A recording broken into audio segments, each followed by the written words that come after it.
એમને દરેક કંપનીના એક્સપિરિયન્સ બી છે કે કઈ રીતે તમે કંપનીમાં ક્વેશ્ચન્સ પૂછે છે તો પ્રિપેરેશનની જરૂર પડશે જે તમને પહેલા સમયમાં નોલેજ નથી હોતું બરાબર અને જે ફોર્થ સેમ વાળા આવતા વર્ષની પ્રોસેસમાં જઈ રહ્યા છે ટીપીઓમાં બરાબર છે એમને બી આ બધી ઇન્ફોર્મેશન પહેલેથી અપડેટેડ હોવી જરૂરી છે કે કઈ રીતે કંપનીના ક્રાઇટેરિયા રહેશે કન્ડિશન રહેશે અને જોબ માટેનો આગળનો અપ્રોચ કેવો રહેશે તો એના માટે આપણે આજે બધાને આપણે ભેગા કર્યા છે જેથી આપણે ઇન્ફોર્મેશન એમના થ્રુ મળે આપણા પણ કંઈક ક્વેશ્ચન હોય તો એ લોકો સોલ્વ કરે બરાબર અને આપણે નોલેજ મળે આપણે બધા છોકરાઓને કહીએ કે અહીંયા આગળ આવી જાય એક જણા નીચેથી બે ત્રણ તમારે જે પણ સવાલો હોય એમના કંપનીના એક્સપિરિયન્સ બી તમને એ લોકો શેર કરશે સાથે તમને પણ જે પણ કંઈક ક્વેરી હોય આ બધા છોકરાઓને તમે પૂછી શકો છો ડિટેલમાં 1 by 1 ટોપિક પર આપણે જઈશું તમે ટોપિકને રિલેટેડ જે પણ તમારા સવાલ હોય સબ્જેક્ટ્સ કયા વાંચવા બુક્સ કઈ હોય છે એમસીક્યુ કેવી રીતે જોઈએ કંપનીમાં ઇન્ટરવ્યુમાં કયા સવાલ પૂછે છે ઇન્ટરવ્યુની પ્રોસેસ શું છે તમારે અત્યારે ડિટેલમાં આપણે ડિસ્કશન કરશું બરાબર એટલે 1 by 1 આપણે ટોપિક ડાયવર્ટ નેવિગેટ કરશું બરાબર અને ટોપિક પર આ લોકો એનો એક્સપ્લેન શેર કરશું અને આપણે એમની ઇન્ટ્રોડક્શન લઈ લઈએ બરાબર તો કઈ રીતે બધા છોકરાઓ ક્યાં પાસ થઈ પ્લેસ થયેલા છે એનું પેકેજ પૂછે તમને શેર કરશે બરાબર એન્યુઅલ પેકેજ કેટલું છે તમને કહેશે 1 by 1 નામ છે કેટલા રિઝલ્ટ છે અને કઈ રીતે કઈ કંપનીમાં સિલેક્ટ થયા અને ક્યાં જોબ લાગેલા છે બોલે આના બધા પાર્ટ છે અને ઇન્ટરનેટ મારો રિઝલ્ટ છે મેથ્સ છે મારો કેમિસ્ટ્રીમાં સિલેક્શન થયું છે મારું પેકેજ એન્યુઅલ પેકેજ છે 12 લાખ અહીંયા બરાબર છે ખાલી પડે ને કઈ કંપનીમાં સિલેક્ટ થયા ये ना કઈ કંપનીમાં સિલેક્ટ થયા એને કેટલું પેકેજ 12 લાખ કઈ રીતે લાગ્યો હશે બરાબર લખ્યું 6 સેમ નું રિઝલ્ટ બી બાકી છે એની પહેલા એની જોબ જીએનએફસી માં લાગી ગઈ એટલે જીએનએફસી એટલે પરમેનન્ટ જોબ ખબર છે ને તો આપણે બી એવો ગોલ રાખવાનો કે સારામાં સારું આપણને પેકેજ મળે કે આપણો બી ગ્રોથ થાય અને સારી રીતે જોબ મળે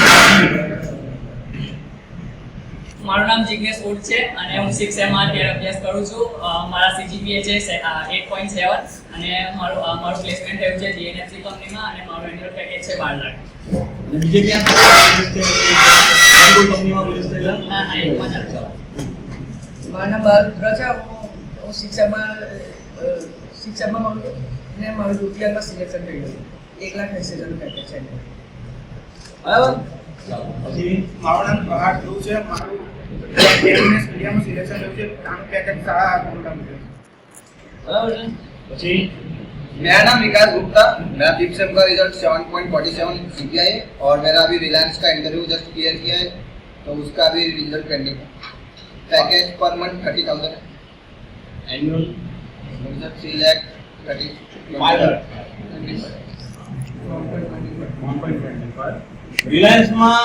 રિલાયન્સના ઇન્ટરવ્યુ માટે આવેલા ત્યારે એ લોકો પેનલમાં એવું કહીને ગયા કે ઇલેક્ટ્રિકલના છોકરાઓનું નોલેજ સારું હતું એ લોકો બીએસસી બીજા બધા છોકરાઓ ડિગ્રી ડિપ્લોમા વાળા બધા ભેગા કર્યા બરાબર છે તો આ લોકોનું સારું ગયું હતું આ લોકોને બી કીધું પર્સનલી કે સારું ઇન્ટરવ્યુ હતું એટલે ચાન્સીસ છે કે આપણા મોસ્ટ ઓફ છોકરા આમાં સિલેક્ટ થઈ જશે પછી મારું નામ વસાવા ધ્રુવેલ છે મારા 5th સેમમાં સીજીપીએ 8 છે મારું કેમ્પસ જેએનએફસીમાં થયેલું છે અને એનું એન્યુઅલ પેકેજ 12 લાખ બરાબર પછી મારું નામ માળિયા ભુવાવ છે 5th સેમમાં મારા 8.7 સીજીપીએ છે અને મારું થર્મેક્સ અને રિલાયન્સનું રિઝલ્ટ પેન્ડિંગ છે અને થર્મેક્સમાં મારા પ્રોફિટ 32 લાખ એન્યુઅલ રહી છે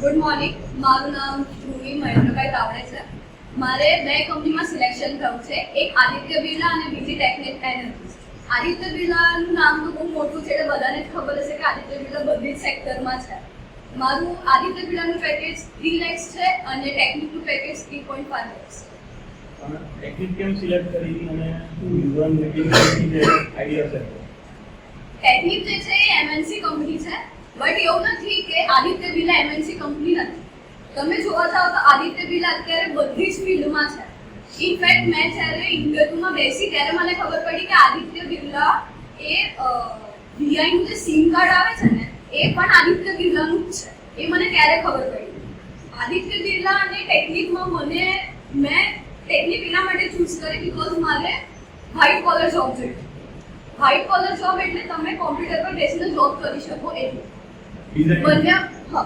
બંને એમએનસી કંપનીઝ જ છે બટ મેં ટેકનિક એની માટે ચૂઝ કરી છે અને ટેકનિકનું લોકેશન છે ગાંધીનગર અને આદિત્ય બિરલાનું લોકેશન છે દરેક.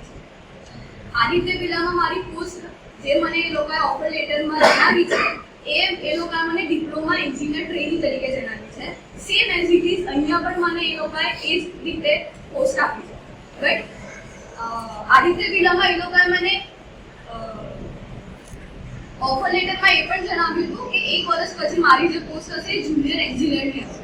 બટ મારે ઇન્ટરેસ્ટ ફિલ્ડમાં ઓછો છે એટલે હું ટેકનિક સિલેક્ટ કરું. Thank you. કેવું આગળ થાય? પછી આપણે ડિસ્કસ કરીએ ડિટેલમાં, બરાબર? ચાલો તો બધા માટે તાલીમ મળે.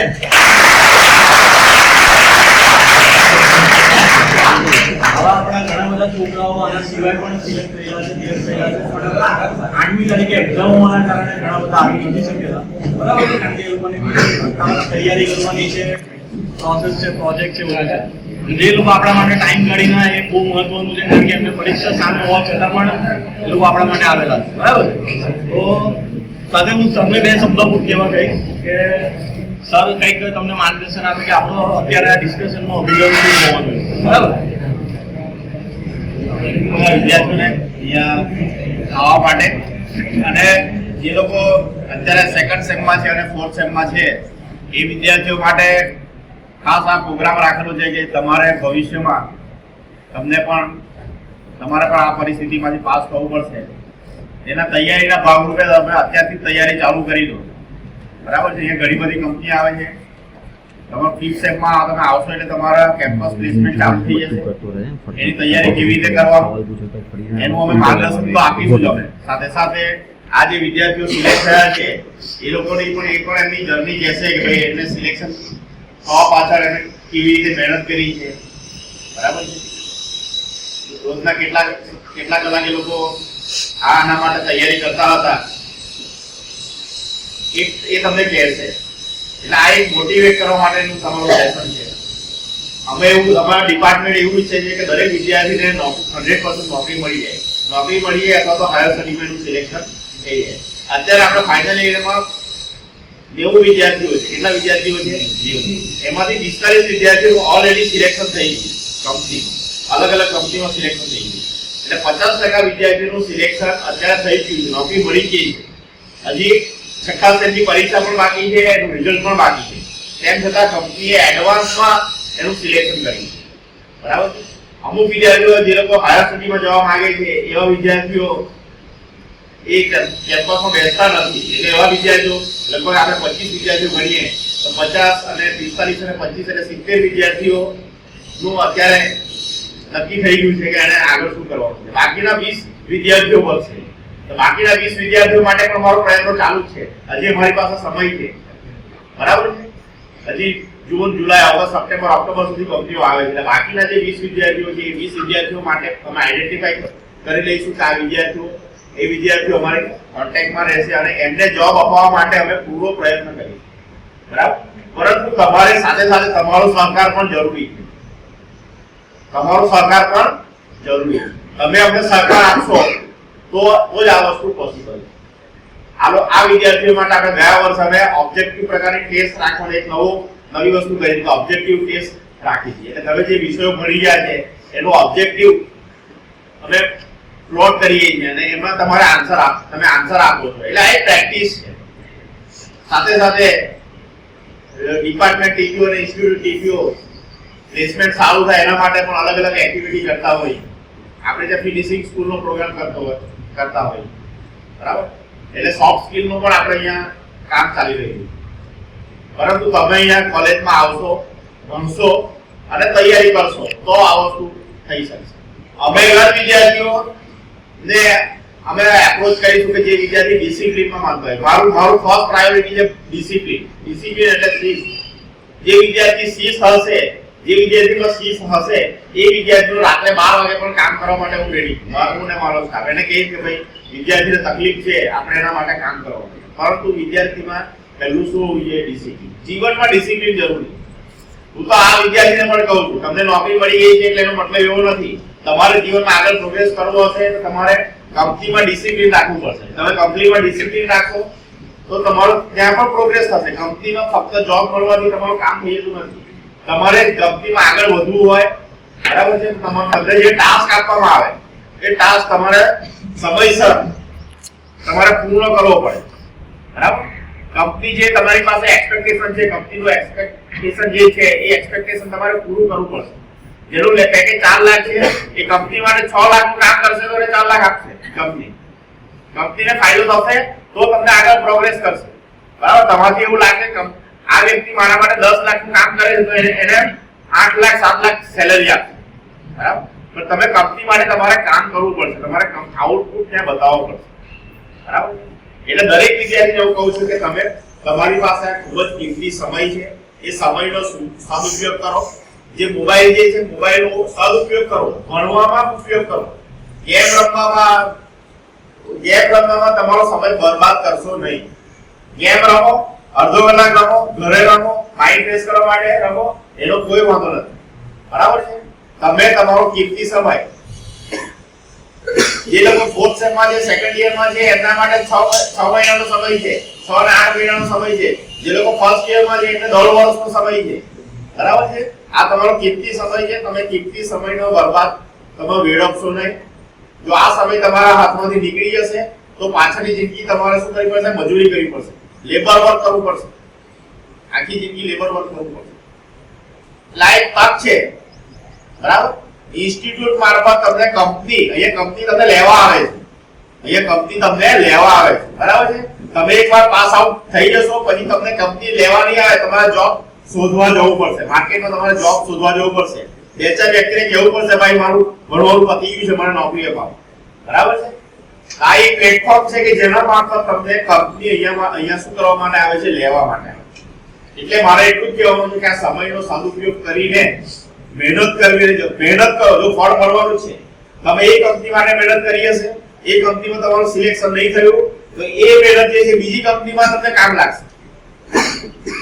બરાબર છે? તમે મહેનત કરી હશે એ મહેનત કોઈ જગ્યાએ વ્યર્થ જવાની નથી.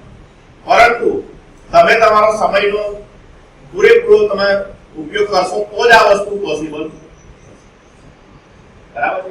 એના માટે હું તમને ફરીથી કહું છું, કોલેજમાં રેગ્યુલર આવવું જરૂરી છે. કોલેજમાં આવશો એટલે ફક્ત તમે કોલેજમાં યા લેબમાં બેસો, ક્લાસમાં બેસો તો પણ તમને પોઝિટિવ ભણવાનો ફિલિંગ્સ ક્રિએટ થશે. બરાબર? અહીંયા આપણી પાસે 24 કલાક લેબોરેટરી ખુલ્લી છે. બરાબર છે? કમ્પ્યુટર લેબ ખુલ્લી છે, ક્લાસરૂમ ખુલ્લા છે. તમને કોઈ પણ ડાઉટ હોય તો તમે કોઈ પણ સમય આવીને પૂછી શકો. બરાબર છે? ભણવામાં કોઈ પણ પ્રોબ્લેમ હોય, કોઈ પણ તકલીફ હોય તમે પૂછી શકો. બરાબર છે? એટલે તમે મારે એટલું જ કહેવાનું છે કે તમે સમયનો સદુપયોગ કરો અને આ જે સ્ટુડન્ટ્સ છે, અત્યારે તો સ્ટુડન્ટ્સ જ છે, એમનું તમે એના અનુભવો શેર કરશો અને એના અનુભવના આધારે તમે પણ તમારું પ્રયત્ન ચાલુ કરી. અમારો ડિપાર્ટમેન્ટનો એક જ હેતુ છે કે દરેક વિદ્યાર્થીને નોકરી મળવી, એ જ અમારો હેતુ છે. બરાબર? મારા પછી આ લોકો એક્સપિરિયન્સ શેર કરશે. આપણે બહુ સમય બગાડતા નથી. સેકન્ડ સેમના વિદ્યાર્થીઓ છે એમને આપણે ફંડામેન્ટલ ઓફ ડિજિટલ ઇલેક્ટ્રોનિક્સની એક્સ્ટ્રા લેબ માટે બોલાવ્યા છે. અત્યારે આપણે અહીંયા 15-20 મિનિટમાં આપણે પ્રોગ્રામ બતાવી દઈશું અને ત્યાર પછી જે સેકન્ડ યરના વિદ્યાર્થીઓ છે એ લોકોએ રૂમ નંબર 3 માં બેસવાનું છે. ત્યાં આપણે એકેડેમિક એક્ટિવિટીનું કામ આગળ કરવાનું.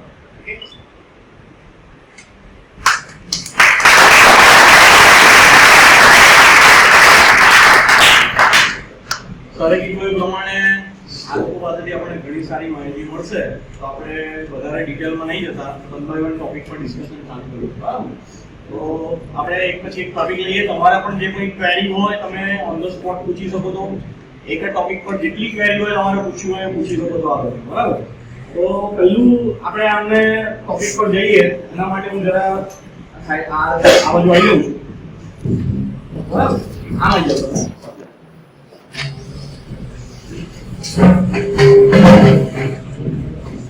તો પહેલો ટોપિક આપણે લઈએ કે રિઝલ્ટની રિક્વાયરમેન્ટ શું હોય છે. બરાબર? તો રિઝલ્ટ કેટલું જોઈશે, કેવું રિઝલ્ટ જોઈશે, બેકલોગ ચાલશે કે નહીં, પહેલા બેકલોગ આવી જશે તો ચાલશે કે નહીં, હમણાં બેકલોગ આવી જશે તો ચાલશે કે નહીં, તેના રિલેટેડ ઇન્ફોર્મેશન આપણે વધુમાં બતાવવા શીખ્યા. રિઝલ્ટમાં તો પહેલા ફર્સ્ટ ઓફ ઓલ એવું છે કે પહેલા તો બેકલોગ હોવી ના જોઈએ. જો આવી જાય તો એ ક્લિયર થઈ જવી જોઈએ 5મા સેમ પહેલા. પ્લસ 5માનું રિઝલ્ટ આવે તે પહેલા તમે ક્લિયર થઈ જાવ, કેમ કે કેમ્પસ પ્લેસમેન્ટ આપણા 5મા પછી જ આવતા હોય છે. એટલે જો તમારું બધું ક્લિયર હશે તો 5માની તમારે કેમ્પસ પ્લેસમેન્ટનો લાભ મળશે, બધી કંપનીઓમાં બેસી શકશે.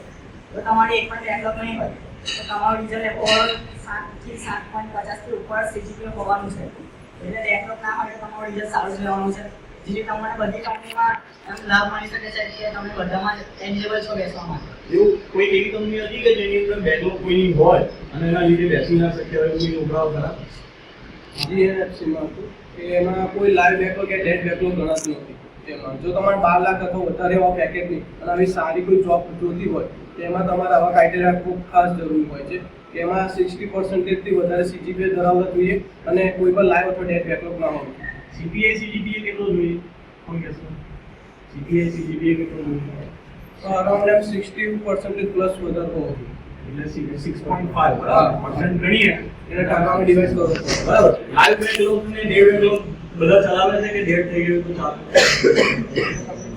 અમુક કંપની બેકલોગ ચલાવે છે કે ક્લિયર થઈ ગયું હોય તો ચાલે, અમુક બહુ સારી કંપની હોય તો ના ચલાવે. એસએસસી ના ક્રાઇટેરિયા નડે છે. ઘણી કંપનીઓ એસએસસી માં 60% ના ક્રાઇટેરિયા લાગે છે, 60% એસએસસી હોય છે. આપણે અમુક કંપની નહીં મળે સ્કોપ, પણ બાકીની માટે આપણે શું કરવું પડશે? બાકીની માટે આપણે એક બી બેકલોગ પેન્ડિંગ રાખવું પડશે નહીં, બરાબર ને? કેટલા છોકરાઓ એવા હતા કે 6ના બેકલોગના લીધે ફિલ્ટરમાંથી નીકળી જતા હતા, લિસ્ટમાંથી ભરતા હતા ફોર્મ પણ એવા હતા. કોઈ કહી શકે 2-3 વાર સુધી કોલ મારે 5મામાં બેકલોગ હતી એનાથી મારે અમુક મોટી કંપનીમાં ફોર્મ જ નહોતું ભરાયું, બરાબર? બીજું કોઈ જેની કોઈ બીજાની ઇન્ફોર્મેશન ખાસા હતા ડિવિઝન વાઇઝ આમ ખાસા હતા. ડિવિઝનમાં 7-8 જણા એવા હતા એમને ફોર્મ ભરી દીધા હતા ઓલરેડી. જ્યારે ફિલ્ટર થાય છે ત્યારે એ લોકો નીકળી જતા હતા. એ લોકો ફિલ્ટર હર વખતે એમ થઈ જતા હતા. એમને ખબર હતી કે એ લોકો ક્રાઇટેરિયા વાંચતા નહોતા એટલે એમને ભરી દેતા. પછી ક્રાઇટેરિયા આપણને તમારા ગ્રુપમાં જે શેર કરવામાં આવે તે સૌપ્રથમ તે ક્રાઇટેરિયા વાંચવાના અને તેના પરથી ફોર્મ ભરવાનું. જો ફિલ્ટર થઈ જશે તો એનો કોઈ મતલબ છે જ નહીં. એ ખાસ એમ ક્રાઇટેરિયા થોડા વાંચવાના રાખવાના. સેકન્ડ સેમમાં અને ફોર્થ સેમમાં શું શું ધ્યાન રાખવું જોઈએ રિઝલ્ટ માટે? શ્રુતિ. ફોર્થ સેમના અત્યારે જેટલા પણ સ્ટુડન્ટ્સ છે ને એમની જેટલી પણ બેકલોગ હોય ને એટલી તમારી પાસે અત્યારે બેસ્ટ ઓપ્શન છે કે તમે એ ક્લિયર કરી નાખો. ઓલમોસ્ટ મારી અત્યાર સુધી એક પણ બેકલોગ આવી નથી, ડેડ પણ નહીં અને લાઈફ પણ નહીં. તો હું એલિજિબલ હતી કે હું બધી જ કંપનીમાં બેસી શકું. એટલે જો તમારી એક પણ બેકલોગ નહીં હોય, સપોઝ તમારી બેકલોગ આવી ગઈ છે તો તમે અત્યારે ફોર્થ સેમમાં છો, તમારી પાસે ચાન્સ છે, ઓપોર્ચ્યુનિટી છે, તો તમે એ ક્લિયર કરી નાખો. તમે એ ક્લિયર કરી નાખશો તો તમે બધી જ કંપનીમાં બેસી શકશો. અને ખાલી આપણું જેવું ડિપાર્ટમેન્ટ છે જ્યાં ઓલમોસ્ટ બધી જ કંપની આવે છે અને અમારા બધા જ ફ્રેન્ડ્સ બધા જ પ્લેસમેન્ટમાં લાગી ગયા છે, બધાને જોબ મળી ગઈ છે. બીજું એવું ડિપાર્ટમેન્ટ નથી કે જ્યાં આટલા બધાની જોબ લાગેલી હોય, ખાલી આપણું જ એટલું ડિપાર્ટમેન્ટ છે. સો સેકન્ડ સેમિસ્ટરમાં છો તો અત્યારથી એવો ટ્રાય કરો કે બેકલોગ આગળ જઈને ના આવે. ફોર્થ સેમિસ્ટરમાં છો તો મહેનત થોડીક વધારે કરી દો, કારણ કે અત્યારે તમે 5th સેમિસ્ટરમાં આવશો, સબ્જેક્ટ ટફ આવશે હવે, અને હવે બેકલોગ આવશે તો પછી આગળ થોડું ટફ પડશે ઇન્ટરવ્યુ. બીજું કોઈ? ના બેકલોગ છે એ હાઉ બેઝિક છે, સ્ટાર્ટિંગ છે બેકલોગ. તમે જો એમાં જ ધ્યાન નહીં આપો તો પછી આગળ તો કંપનીમાં તમારી બેસિક છે. એટલે તમારે ખાસ પહેલાં તો બેકલોગથી સ્ટાર્ટિંગ ધ્યાન રાખવું પડશે. તો બેકલોગ આવી જ ના જોઈએ. ભલે સબ્જેક્ટ તો અઘરા જ છે, મને બી ખબર, તો ટ્રાય તો કરાય ને આપણે સોલ્વ કરવાનું.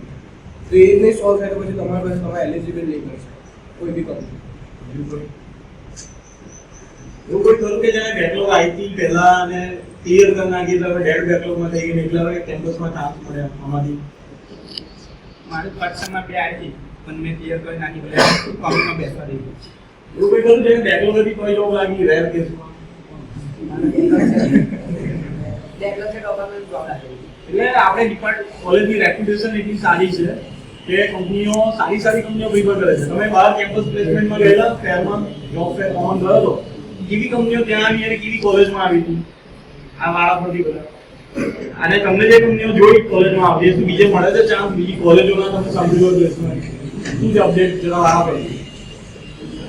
कैंपस में कैंपस टाइप में हम लोग गए थे, तो वहाँ पे जो हमारे कॉलेज में जितनी रेप्यूटेशन और बहुत अच्छी अच्छी कंपनियाँ आ रही है वैसी कंपनी वहाँ नहीं आई, उससे बिलो एवरेज की कंपनियाँ आ रही थी और एज अ क्राइटेरिया उनका भी बहुत हाई लगा था, जिसके अंदर ऑलमोस्ट बहुत सारे बच्चे आ जाते हैं। यहाँ तो हमारे सिर्फ कॉलेज के डिपार्टमेंट के बच्चे होते हैं, बल्कि वहाँ तो ऊपर हो जाता है, जिसके कारण हमारा जो चांसेस है वहाँ पे कंपनी में सिलेक्शन होने का ऑलमोस्ट तो भी कम हो जाएगा, जिसके थ्रू आप लोगों को थोड़ा डिसएडवांटेज रहता है। सो मैं कहना चाहता हूँ कि आप लोग कॉलेज की तरफ से ही फटाफट कैंपस में सिलेक्शन हो जाओ, बहुत अच्छा बात रहेगा। और ये मत सोचना कि कंपनी आ रही है तो दूर दूर की आ रही है, तो ये लोग आप लोग बिल्कुल मत सोचना कि दूर की कंपनी तो मैं ना भरूँ, ऐसा नहीं है यार, भर देना, क्योंकि भले दूर की हो बट एक्सपीरियंस रहेगा ना, उसके बाद आपको दूसरी कंपनी में भी चांस कर सकते हो।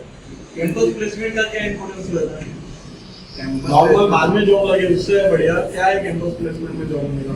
तो बताओ सर। सबसे पहले तो आप लोग कैंपस में से जॉब ले रहे हो तो बहुत अच्छी बात है, वहाँ पे हमारा कॉलेज का नाम भी आएगा और आप लोगों को कॉलेज खत्म होने के बाद ही आपका जो जॉब है वो स्टार्ट हो जाएगी। और पैकेज भी यहाँ पे बहुत अच्छा मिलेगा, क्योंकि बाहर इतना पैकेज मिलेगा? बाहर इतना पैकेज आपको नहीं मिलेगा। आपने सुना होगा ना दूसरी कॉलेज में प्लेसमेंट और अपने प्लेसमेंट में कितना डिफरेंस है, वो बताओ। दूसरी कॉलेज का इन्फॉर्मेशन वो तो बताओ। दूसरी कॉलेज का मैं कहता हूँ तो अभी वलसाड में, हमारी वलसाड में जो कॉलेज है वो कॉलेज, हमारी गांधीनगर और कोसंबा में जो 3 कॉलेज है वो तीनों कॉलेज पर हम कंपेयर करें तो हमारा उनसे 90% से ज़्यादा हमारे यहाँ बच्चे सिलेक्ट भी हो गए और उनसे ज़्यादा कंपनी हमारे यहाँ आई है। और उनके पास जो लो कंपनी आई है ना वो हमारे यहाँ तो आई ही नहीं, हमारे यहाँ जो आई कंपनी आई है ना वहाँ आई ही नहीं है। अभी वहाँ पे भी रिलायंस अभी आई है, जस्ट अभी बहुत लेट आई है, पहले हमारा हो चुका है, अब उनके वहाँ आई है। और वो भी रिलायंस सब जगह नहीं जाती है, लेकिन वो पूरे गुजरात में कैंपस करके प्लेसमेंट करके ले रही है कॉमन मेरिट लिस्ट बनाने में। मतलब भले गई है वहाँ पे, लेकिन अगर बच्चे वहाँ पे अच्छे नहीं होंगे तो वो सिलेक्ट नहीं करने वाले वैसे। समझ आया क्या बोल रहा हूँ? हाँ, जैसे कि जेएनएफसी रिलायंस हमारे यहाँ आई थी, बल्कि वहाँ पे सिर्फ इलेक्ट्रिकल के लिए नहीं आई, जेएनएफसी वलसाड में केमिकल वाले बच्चों के लिए आई थी। गांधीनगर में भी आए थे तो वहाँ पे भी सिर्फ इलेक्ट्रिकल में बच्चे आए थे, उसमें भी बहुत कम बच्चे वहाँ के थे जो पास हुए, एक बच्चा पास हुआ था वहाँ पे। मतलब टोटल कितने एग्जाम हुई थी जब गांधीनगर में ऑनलाइन टेस्ट था आपका? टोटल कितने बच्चे जा रहा हूँ? हाँ ओवरऑल मैं कहता हूँ ओवरऑल हमारे कॉलेज के 8 बच्चे थे और वहाँ से सिर्फ एक बच्चा सिलेक्ट नहीं। एग्जाम कितने बच्चों ने दिया? टेंटेटिव 400-500 વિદ્યાર્થીઓ એક્ઝામ આપી, બરાબર? એ વખતે જે ગાંધીનગર ઓનલાઈન ટેસ્ટ થતો હતો કેટલા ઇલેક્ટ્રિકલ માંથી સિલેક્ટ થયા ટોટલ સ્ટુડન્ટ યુનિવર્સિટીમાં? 8 રિટર્ન ટેસ્ટ માંથી રિઝલ્ટ માંથી 8 માંથી કઈ કોલેજના કેટલી કોલેજના હતા પહેલા એ કહો? कोई कॉलेज के नहीं थे। नहीं टोटल कितनी कॉलेजना रिटर्न આપેલી એમાં કેટલી કॉलेज હતી? ગાંધીનગર હતી, પછી એલજી હતી, એજે પોલિટેકનિક, એમએસ હતી, પછી બીજી કોઈ જીટીયુ ની કે કોઈ હતી કોલેજ જે લોકલ ગાંધીનગરની બરાબર? આટલી બધી કોલેજના સ્ટુડન્ટ હતા, એમાંથી ઇલેક્ટ્રિકલમાં કેટલા સ્ટુડન્ટ સિલેક્ટ થયા? ટોટલ 8-9 સ્ટુડન્ટ સિલેક્ટ થયા, 9 માંથી 8 કેજે પોલિટેકનિકના અને 1 ગાંધીનગરનો, એટલે એમએસ માંથી કોઈના સિલેક્ટ થયું, આ રીતે થયું, બરાબર છે? અને આ લોકોએ પછી ઇન્ટરવ્યુ આપ્યું, બરાબર? ઇન્ટરવ્યુ કેટલા જણનું થયું? 9 જણનું થયું અને 9 જણમાંથી કેટલા સિલેક્ટ થયા ટોટલ? 4. અને એમાંથી 4 કયા છે? આમાંથી બરાબર સમજ ઇમ્પોર્ટન્સ, આ બધી વસ્તુનો ઇમ્પોર્ટન્સ તમે સમજો. 12 લાખનું પેકેજ તમને મળી રહ્યું છે, બરાબર છે? બીજું કોઈ ઇન્ફોર્મેશન છે આપણો? હા બસ आप लोग को कुछ पूछना हो तो पूछ सकते हैं।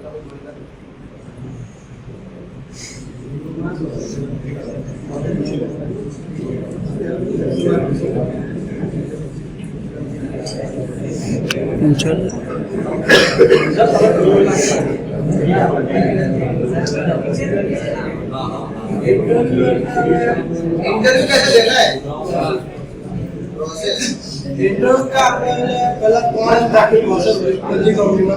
સૌથી પહેલા જે કંપની આવે એના વિશે આપણે ઇન્ટ્રોડક્શન હોય, પછી 3 પ્રોસેસ હોય કે પહેલા રિટન ટેસ્ટ હોય, પછી બેઝિક ટેકનિકલ ઇન્ટરવ્યુ લે જેમાં સબ્જેક્ટ વાઇઝ જ પૂછ્યું, ટેકનિકલ જ પૂછ્યું, તો પછી ત્રીજું જે મેઇન હોય છે એચઆર ઇન્ટરવ્યુ। આપણે ડિટેલમાં એ પણ લઈએ બધી વસ્તુ। રિઝલ્ટ રિલેટેડ કઈ પૂછવું હોય તો બોલો, છોકરાઓને કોઈ પૂછવું છે રિઝલ્ટ રિલેટેડ? આ બધા સબ્જેક્ટો કામ લાગશે કે અત્યારે ભણો છો સેકન્ડ ફોર્થ, બરાબર છે? એની બધું પૂછે છે। દાખલા તરીકે પહેલો સબ્જેક્ટ ડીસી સર્કિટ, એમાંથી શું પૂછતા હતા ઇન્ટરવ્યુમાં સવાલો? સર્કિટ રિલેટેડ, સર્કિટ એસી ડીસી સર્કિટમાં સર્કિટ નો કનેક્શન શું છે લોન સ્લો પછી AVL પછી સર્કિટ નો કનેક્શન કઈ રીતે સિરીઝ પેરેલલ કઈ રીતે થાય અને સિરીઝમાં ગોઠવું તો શું થાય પેરેલલમાં લગાવતો શું થાય એવું બી પૂછે છે ઘણું બધું પછી ઓમ ફ્લો પછી બરાબર એટલે આ બધા સબ્જેક્ટ તમે જે ભણો છો એ 100% કામ લાગશે બીજું થર્ડ સેમમાં મશીન આવશે એ બધું આવશે તો ફૂલ પૂછશે બરાબર મેન તો એ જ છે ટ્રાન્સફોર્મર અને મોટર એના વિશે તો બહુ જ વધારે પૂછશે તમને ટ્રાન્સફોર્મર નો તો વધારે બેઝિક રહેશે તો બધાને આઈ થિંક આઈડિયા વિશે આવી ગયો તો આપણે બીજા ટોપિક પર જઈએ કેવી કેવી કંપનીઓ આવી કયા ફિલ્ડિંગ કંપની હતી મેન્ટેનન્સ સાઇડ ટેસ્ટિંગ સાઇડ કઈ સાઇડની કઈ હતી તારી કઈ સાઇડની હતી મારી એક ફિલ્ડની છે જે કોપરના વાયર્સ બનાવે છે જે આદિત્ય બિરલામાં કીધી છે અને બીજી ટેકનિક છે જે ટ્રાન્સમિશન લાઇનનું ડિઝાઇનિંગ કરે છે અને ટેકનિક જે છે એ બધા પ્રોજેક્ટ્સ લે છે ડિઝાઇનિંગ એબીબી અને લિન્ડેમાં એબીબી અને લિન્ડે બધા પ્રોજેક્ટ્સ લે છે એ બધા પ્રોજેક્ટ્સ ટેકનિક કરીને આપે છે એ લોકો અને મેન્ટેનન્સની જોવા જઈએ તો એડા આઈટી પછી એના ટેસ્ટિંગ સાઇડ ટેસ્ટિંગ મેન્ટેનન્સમાં બીજી બધા મોટેભાગે મેન્ટેનન્સ હતી ને આ કયા લેવલની જોબ પ્રોજેક્ટ સાઇડ કામ કરું તમે મેન્ટેનન્સ સાઇડ અને ટેસ્ટિંગ સાઇડ એ તો સર પોતાના પર છે તો પોતાને કઈ ફિલ્ડમાં થોડું અનુકૂળ છે તો અમને જો મેન્ટેનન્સ વધારે સમજ પડતી હોય ઇઝીલી કોઈને મેન્ટેનન્સ કરવાનું કહે તો તમે સમજી જતા હોય તો તમારે પહેલો ચાન્સ મેન્ટેનન્સ પર લેવો તો જો કોઈને ફિલ્ડ વર્કનું વધારે પસંદ હોય જેમ કે લાઈન ટ્રાન્સફોર્મર સાથે કામ કરવાનું ગમતું હોય મોટરને કનેક્શનને એમાં કામ કરવાનું ગમતું હોય મેન્ટેનન્સનું જે હોય મોટરને ટ્રાન્સફોર્મરના બી આવડતા હોય એમાં તમને કોઈને ફાવતું હોય તો એમાં બી તમે કોઈ જોબ લઈ શકો કોઈને બેઝિકલી જો આપણે મારે થોડું મને કોન્ટ્રાક્ટર સાઈડ થોડું વધારે ગમતું કે મારા અંદરમાં કોઈ કામ કરતું હોય ને હું શીખવાનું એટલે કોન્ટ્રાક્ટરમાં એવું તેવી બી જોબ આવતી હોય તો તમને એ ગમશે તો એમાં બી તમે લઈ શકો એ બોલે ચાલો તો કઈ સાઈડ જીએસસી માં કઈ સાઈડ કામ છે ટેસ્ટિંગ મેન્ટેનન્સ છે તમારે જલ્દી એરિયા નક્કી કરી નાખવાનું કે તમારે કયા એરિયાની જોબ પસંદ છે બરાબર કોઈને છોકરો લેડીઝ હોય તો લેડીઝો બધા મોટે ભાગે ડિઝાઇનિંગ ફિલ્ડમાં લે જોબ કારણ કે અમે baggy job office hours job site પર જવું ના પડે તો એ માટે એ લોકો માટે એવી પ્રિફરેબલ છે તમારે પહેલેથી પ્લાન રાખવાનો કે કેવી કંપનીમાં જવું બરાબર કઈ કંપનીઓ on an average IT process કરી ગઈ જેના નામ બહુ હાઇલાઇટેડ નથી અને બહુ આપણે કંપનીઓના નામ રેન્ડમ એટલે છોકરાઓને ખ્યાલ આવે કઈ કંપનીઓ હતી વન બાય વન જેટલી તમને યાદ આવે વન બાય વન આ કીધી એક બે બરાબર છે એસઆર આવી હતી પછી એડા આવી હતી પછી જેનસી પછી રિલાયન્સ એમએનએસ આવી હતી ટોરેન્ટ પાવર દીપક લીડર પાવર પછી એએનએસ એટલે એક્સેલર મિત્તલ નિપ્પોન સ્ટીલ બરાબર એક્સેલર મિત્તલ પીજીટી ગ્લાસ પછી ગોલ્ડી સોલાર પછી સુઝુકી પછી ટાટા મોટર ઘણા છે ટૂલ હિટાચી પછી અત્યારે એલએનડી કન્સ્ટ્રક્શન પછી ટાટા એપ્યુનિક્સ હમણાં છે વોલ્ટાસ પછી ડીસીએમ શ્રીરામ પછી પીસીબીએલ બરાબર પછી તમને કંપનીઓની ઇન્ફોર્મેશન બી હોવી જોઈએ બરાબર છે મારા એરિયાની આજુબાજુ કઈ છે મારે કઈ બાજુ જવું છે થોડી બેઝિક ઇન્ફોર્મેશન એવી જોઈએ પછી આર્ટિક ઇન્ડસ્ટ્રી આર્ટિક ગ્રુપ આવે છે પછી એસઆરએફ આવી પછી સિન્ક્રોનિક્સ આવી પછી હજુ કોઈ બધા સારા નામ છે જે તમને ખ્યાલ આવશે કે આમાંથી પસાર થઈ ગયા તમને ઇન્ફોર્મેશન નથી બધી પણ તમે આ લોકોને પૂછો યુપીએલ આઈસી બરાબર जीटी इंजीनियरिंग कल्याणपुर वाला કઈ રાયકોટ વાળા પછી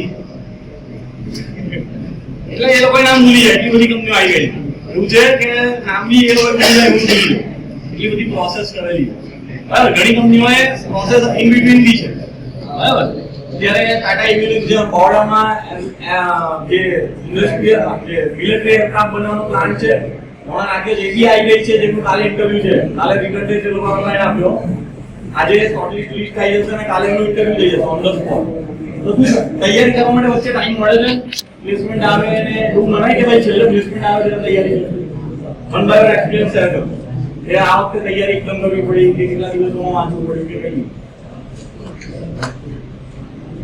કોણ બોલશે ગ્રુપ આવી વિકાસ जो फोर्थ सेम वाले हैं उनको तो स्टार्ट कर देनी चाहिए क्योंकि आपके सब्जेक्ट रिलेटेड आने वाले हैं। फोर्थ सेम में जो मेन सब्जेक्ट है वो तो खास करके उसके अंदर पूछेंगे और थर्ड सेम में जैसे कि कोई फंडामेंटल ऑफ इलेक्ट्रॉनिक्स वो भी बहुत बेसिक जेएनएफसी के अंदर पूछा गया क्वेश्चन है, बहुत इंटरेस्टिंग चैप्टर है। और ये भी जो electrical power generation and transmission के अंदर आता है, ट्रांसमिशन के ऊपर भी बहुत सारे क्वेश्चन आएंगे जैसे कि टेक्निकल और क्वेश्चन में जाने वाले बाद में क्या टाइम मिला था आपको प्रिपरेशन का बिटवीन मतलब प्लेसमेंट की रिटर्न हुआ और इंटरव्यू हुआ एंगेजमेंट बीच में कुछ में मिला कुछ में नहीं मिला ऐसा कुछ हुआ क्या हुआ था उसको जल्दी रेडी का इंटरव्यू तरह ले रही है तुमने ख्याल ना कि काल आई है इंटरव्यू તમે માનો કે આપસે તૈયારી કરી તો પોસિબલ છે કે આપણે રાહ જોયા કરીએ આદિત્ય બિરલામાં એવું જ હતું કે સવારે રિટર્ન ટેસ્ટ હતો અને પછી રિટર્ન ટેસ્ટ જેવો પહોંચ્યો એવો ડાયરેક્ટ ટેકનિકલ ઇન્ટરવ્યુ શરૂ થઈ ગયું બધાનું એ લોકો ખાલી રિઝલ્ટ ડિક્લેર કરી દે કે આટલા તમે પાસ થઈ ગયા છો તમારા કોરિયરમાં તમે બ્રેકફાસ્ટ કરી લો તો તમારો ઇન્ટરવ્યુ શરૂ થઈ જશે ડાયરેક્ટ ઇન્ટરવ્યુ આવી ગયું। ऐसा सेम रिलायंस में भी हुआ था। सुबह हमारा एग्जाम हुआ, ऑन द स्पॉट 1 घंटे बाद हमारा रिजल्ट आएगा और जस्ट फिर हमारा इंटरव्यू स्टार्ट होगा। એક દિવસમાં તમારું બધું જ પતી જશે તમારે એ માટે પહેલેથી તૈયારી શરૂ કરી દેવી તો તમે એક દિવસ માટે તૈયારી છો અને કઈ ટાઈમ શું બોલવું એ કશું તમને ખબર નહીં।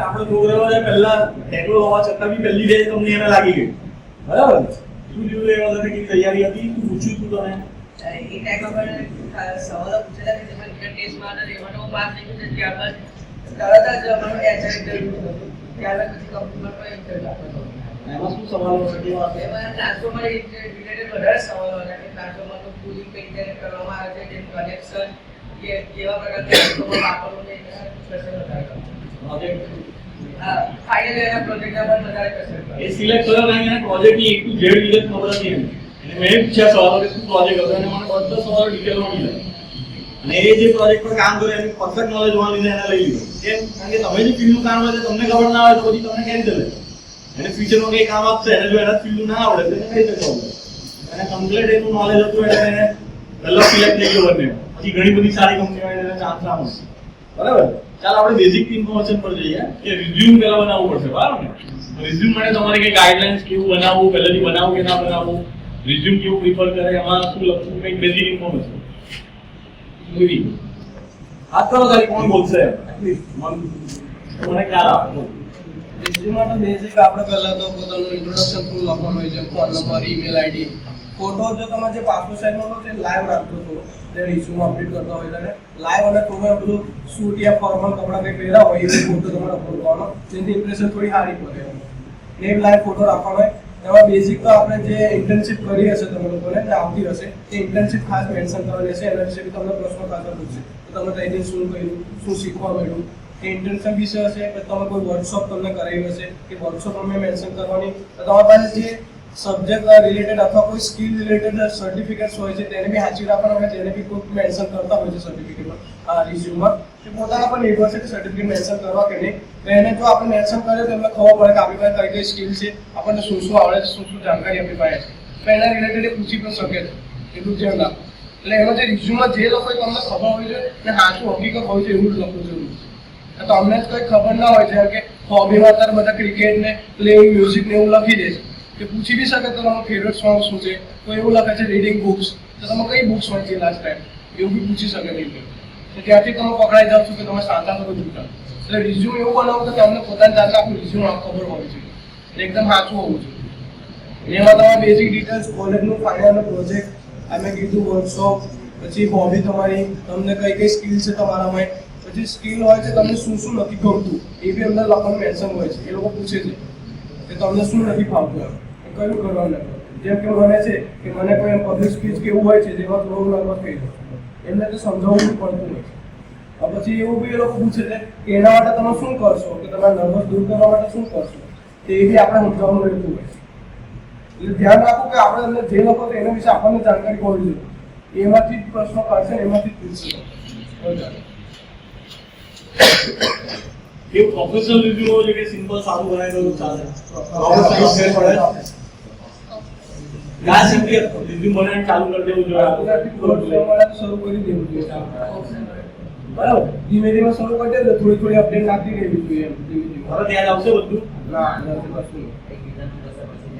અને એમ થોડું મેચિંગ ના હોવું જોઈએ તમે ખબર પડી જાય. ફોટો બી પ્રોફેશનલ ફૂડ કોર્ટ વાળા મૂકવાનો બરાબર. રિવ્યુમાં થોડા પ્રોફેશનલ એટિકેટ્સ હવે થોડા કેળવાના ચાલુ કરો. સ્કિલ, બેઝિક નોલેજ બધું જ અંદર ટેકનિકલ નોન ટેકનિકલ સ્કિલ બધું જ એડ કરતા રહેવાનું. બરાબર. ચાલો પછી કંપનીના સિલેક્શન માટે શું શું પ્રોસિજર શું હોય? પહેલા કઈ સ્ટેપ બાય સ્ટેપ થાય. પહેલા શું થાય?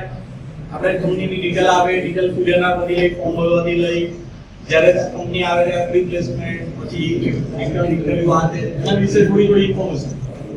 કોણ કહેશે? કઈ રીતે સ્ટેપ બાય સ્ટેપ થાય, ક્યાં થાય, કઈ કંપની અહીંયા લોકલી કરે, કઈ બહાર કરે, એના વિશે થોડું બોલો. એ તો કોઈ બી ચાલુ કરે વિચારો નહીં. બોલો. સૌથી પહેલા તો GNFC નું તમને કહું કે કઈ રીતની સિલેક્શન પ્રોસિજર હતી. તો સૌથી પહેલા આપણું જે PPM ગ્રુપ છે એની અંદર લિંક આવે, એની અંદર તમારા ડેટા ફીડ કરવાના ક્રાઇટેરિયા પહેલા તો વાંચી લેવાના કે શું છે. બેકલોગ એ લોકો લાઈવ ડેટ માંગે છે કે નહીં, ફર્સ્ટ ક્લાસ હોવું જોઈએ, આ તે બધું. અને ત્યાર પછી રિટર્ન ટેસ્ટ થાય છે. તો રિટર્ન ટેસ્ટ માટેની ડેટ ને આ બધી ઇન્ફોર્મેશન આપણને મેલમાં પણ આપી હોય છે અને TPO ના જે ગ્રુપ છે એનામાં પણ સર અપડેટ કરી દીધા હોય છે. તો આપણે પહેલા રિટર્ન ટેસ્ટ થાય છે, એની અંદરથી શોર્ટલિસ્ટ થવાનું અને એની અંદરથી જેટલા શોર્ટલિસ્ટ સ્ટુડન્ટ થાય છે એનું પછી રિટર્ન ઇન્ટરવ્યુ થાય છે. રિટર્ન ઇન્ટરવ્યુ જે ક્લિયર કરે પછી સિલેક્શન અને પછી ત્યાર પછી મેડિકલ ટેસ્ટ. તો તમે મેડિકલ ટેસ્ટ જે તે હોસ્પિટલ કાં તો અમે GNFC માં ગયેલા, ત્યાં તો કંપનીની હોસ્પિટલ હતી, તો ત્યાં અમારું મેડિકલ ફિટનેસ ટેસ્ટ થયો અને એ તમે જો પાસ થઈ જાઓ પછી તમારું સિલેક્શન થાય છે. અને 6 સેમનું રિઝલ્ટ આવી જાય પછી લોકો કહે છે કે સિલેક્ટ કરતા હોય છે. એટલે પાસ થયો તો લાગી સિલેક્ટ તમે થઈ જાઓ પણ પછી પછી શિક્ષણની પરીક્ષા લઈ દે પેલા જો લાગી ગઈ બરાબર ને. ઘણાની 5 વર્ષની લાગી ગઈ છે. મને ખબર જ છે કે ભાઈ અહીંયા કોલેજનું છેલ્લો દિવસ પતે એટલે એના પછીના દિવસે ફર્સ્ટ સીધો કંપનીમાં મૂકવાનો બરાબર. એવી એમની જોબ અત્યારથી તૈયાર છે, એમના માટે તૈયાર કંપનીવાળા રાહ મેળા. આપણે એવો અપ્રોચ હોય છે કે આપણે બી અત્યારે તૈયારી કરીએ. આપણે છેલ્લા ભણવાના 5 વર્ષ છે. 10માંથી આપણે ગણીએ 10મા સ્ટાન્ડર્ડથી કે 9માંથી આ 5 વર્ષ ભણશો તો 25 વર્ષ જલસાથી જશે બરાબર. અને 5 વર્ષ જલસા કરશો તો 25 વર્ષ ગાણાની જેમ મહેનત કરતા રહી જશે. અત્યારે આપણે મોબાઈલ ને બધામાં પડ્યા રહીશું તો શું થશે? મોબાઈલમાંથી આપણે 1.5 GB નેટ આવી જશે, નસાન જેવું છે નેટ તો બરાબર ને. દરરોજ 1.5 GB આવીને એડ થઈ જશે. એમાંથી આપણે વિડીયો કઈ જોઈશું, પૈસા મળશે આપણને? હે દરરોજ 50 નોટ નીકળે છે, આપણે 2 વિડીયો જોઈએ તો 10 નોટ મળે. હે કોણ કમાઈ રહ્યું છે? એમાં કમાઈ કોણ રહ્યું છે? તમે કમાવો છો, આપણે ગુમાઈએ છે ટાઈમ બરાબર છે. અને ટાઈમ જતો રહેશે પછી નહીં આવે. રિઝલ્ટમાં એકવાર બેકલોગ આવી ગઈ પછી આ જીવન દરેક કંપનીમાં લઈને પડશો કે મારી આ સેમમાં અમે ભણતા હતા ત્યારે અમે કેરલેસ હતા અને મારી બેકલોગ હતી બરાબર. દરેક કંપનીમાં જ હતો. તમે એવું છે કે પાછળથી બીકોમ કરવાના, કોઈ બીકોમ કરવાના, LLB કરવાના, આર્ટ્સ કરવાના, ITI કરવાના. ITI તો હજુ કોઈને ગપ્પા વિચાર હશે, ITI કરે પછી ના કે ડિપ્લોમા કરવું બરાબર છે. એટલે બધી આશા છોડ દો કે કઈ કરીશું, બહાના કરી દઈશું બરાબર છે. મોબાઈલ ને બધાને બંધ કરો, મોબાઈલ થી કઈ થવા નથી. તમે એવું કઈ કરો કે તમે કમાઓ, નહીં કે બીજા કમાઓ. મોબાઈલ જોઈશું તો એ લોકો કમાશે, મોબાઈલ ના સદુપયોગ કરીશું તો આપણે કમાઈએ. ખ્યાલ આવે છે? એટલે અત્યારે બધી વાતો બાજુ પર મૂકીને એના પર કામ ચાલુ કરવું. બીજું બધું આગળ ક્રાઇટેરિયા અલગ અલગ કંપનીના કેવા કેવા હતા? અલગ અલગ કંપનીના ક્રાઇટેરિયા કેવા કેવા હતા? દાખલા તરીકે બધા પોતપોતાની કંપનીના શું ક્રાઇટેરિયા હતા? મતલબ આટલા પર્સન્ટ કે બેકલોગ કે જે પણ હોય. આદિત્ય બિલ આવી તો એક વખત એવું થયું હતું કે લાઈવ એક પણ ના ડેડ હોય તો ચાલે પણ લાઈવ જોઈએ નહીં. અને એની અંદર આદિત્ય બિરલામાં શું થયું હતું, પહેલા એ લોકોએ સવારે અમને બોલાયા, પ્રી પ્લેસમેન્ટ ટોક થયું. એટલે એ લોકોએ એમની કંપની વિશે અમને બધું કીધું કે અમારી કંપની આ સેક્ટરમાં છે, તમને કઈ પોઝિશન આપવામાં આવશે, એમની કયા કયા લોકેશન પર પ્લાન્ટ છે, એ બધું અમને કીધું. એના પછી એ લોકોએ રિટર્ન ટેસ્ટ લીધો. એ રિટર્ન ટેસ્ટમાં ક્લિયર થઈએ એના પછી અમારો ટેકનિકલ રાઉન્ડ થયો. ટેકનિકલ રાઉન્ડ અને HR રાઉન્ડ એ જ હતો. અમારો અત્યાર સુધી HR રાઉન્ડ પાછો નથી થયો. ટેકનિકલ રાઉન્ડનું રિઝલ્ટ જે હતું એ 1 મહિના પછી આવ્યું. 1 મહિના પછી અમને ખબર પડી કે કોણ સિલેક્ટ થયું છે. અને એ લોકોએ મારા હિસાબથી બહુ સ્ટ્રિક્ટ રિઝલ્ટ કાઢ્યું છે, કારણ કે અમારા ડિપાર્ટમેન્ટમાંથી 15 છોકરાઓ બેઠા હતા અને ખાલી હું એકલી જ સિલેક્ટ થઈ.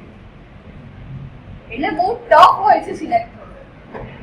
અને અત્યારે તમારો બહુ જ ગોલ્ડન ચાન્સ ચાલી રહ્યો છે. આ તમારી લાઈફનો ટર્નિંગ પોઈન્ટ છે.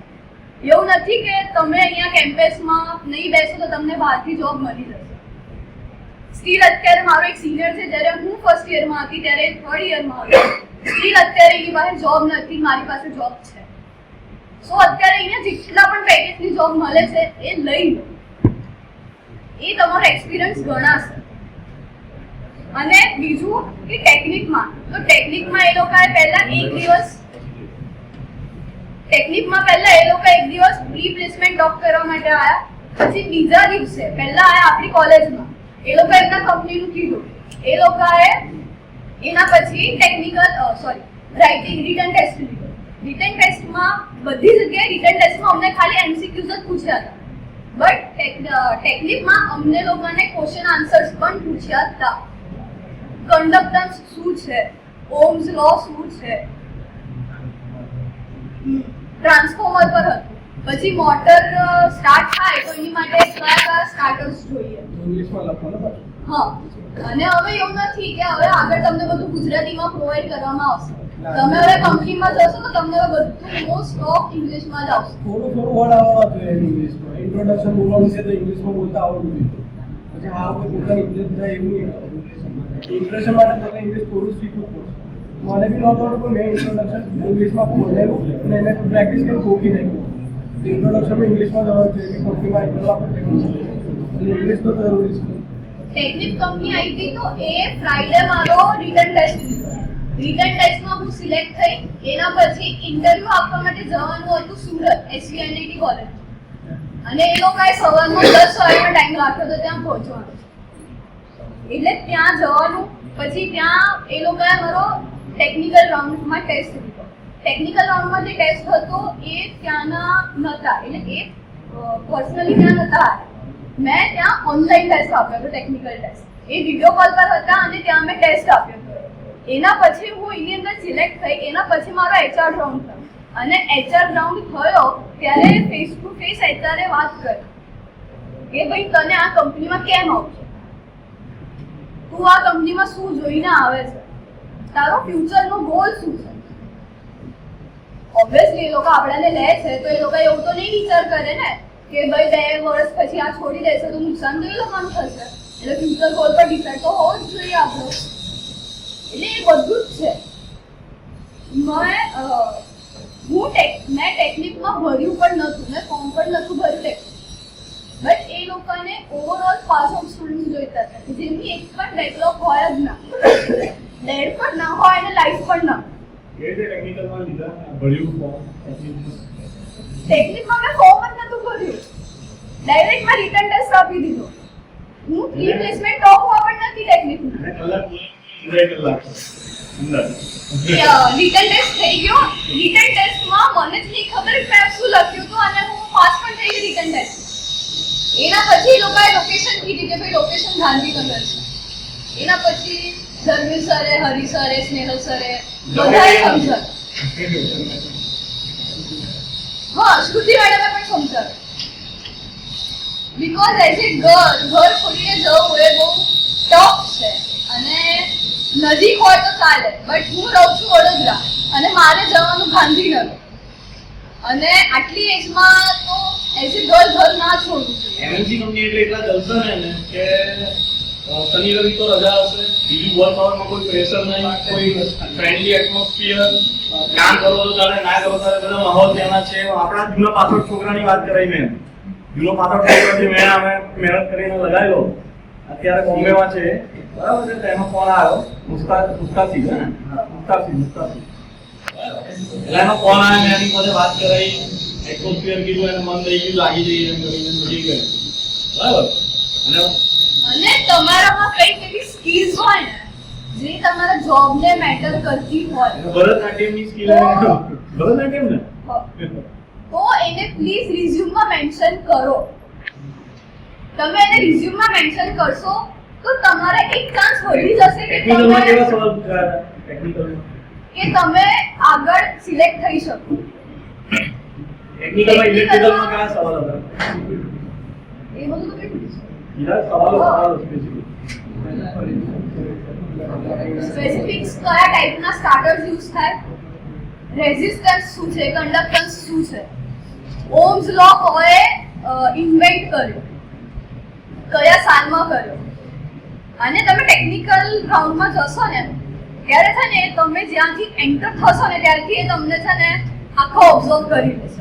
એની અંદર તમારું આખું બોડી સ્ટ્રક્ચર એ લોકો જોઈ લેશે કે તમે કયા ટાઈપથી આવો છો. એના પરથી એ લોકોને ખબર પડી જશે કે તમે કેવા ટાઈપના સ્ટુડન્ટ છો. બીજા જીએનએફસી માં કેવા સવાલ પૂછાય? 3 જણા ભેગા થઈને જે સવાલ યાદ આવે કે સર જીએનએફસી માં પહેલા તો વાત કરીએ તો મને પૂછેલા સવાલોમાં જોઈએ તો પહેલા તો મને પૂછેલું કે વર્કિંગ પ્રિન્સિપલ મોટરનો વર્કિંગ પ્રિન્સિપલ સમજાવો, મોટર કઈ રીતે કાર્ય કરે છે, અને પછી જનરેટરનો વર્કિંગ પ્રિન્સિપલ, ટ્રાન્સફોર્મરનો વર્કિંગ પ્રિન્સિપલ, પછી આપણો જે સબ્જેક્ટ છે પ્રોજેક્ટનો voltage transformer and AC rotating machine, તો એના ક્વેશ્ચન વધારે હતા. ટ્રાન્સફોર્મરના પ્રોટેક્શનમાં differential protection, restricted earth fault protection, overcurrent protection, undercurrent protection આને બધા પૂછેલા. અને પછી રેસ્ટ્રિક્ટેડ હર્ટફોલ પ્રોટેક્શન છે તો એનો સર્કિટ ડાયાગ્રામ દોરો અને સમજાવો. પછી ડિફરન્શિયલ પ્રોટેક્શન છે તો ડિફરન્શિયલ પ્રોટેક્શનનો સર્કિટ ડાયાગ્રામ દોરો અને સમજાવો. પછી ક્યાં ફોલ્ટ થાય તો એ ઓપરેટ થવું જોઈએ, ફૂઝ રિલેનું કાર્ય શું છે, એ કઈ રીતે ઓપરેટ થાય છે, અને ટ્રાન્સફોર્મરમાં WTI OTI આવે છે, વર્કિંગ ટેમ્પરેચર ઇન્ડિકેટર, હોય ટેમ્પરેચર ઇન્ડિકેટર, તો એનું સેટિંગ કેટલું રાખવું જોઈએ અને કેટલું નોર્મલી કેટલા પર હોય છે. ટ્રાન્સફોર્મરના અલગ અલગ પાર્ટના વર્કિંગ એમનું કાર્ય શું છે. પછી મોટરમાં તમે મેન્ટેનન્સ કરો તો કઈ એક્ટિવિટી કરો છો. અને સૌથી પહેલા પૂછતું કે જીએનએફસી માં હતો પણ એના અલગ સવાલ હતા, બધાના અલગ સવાલ.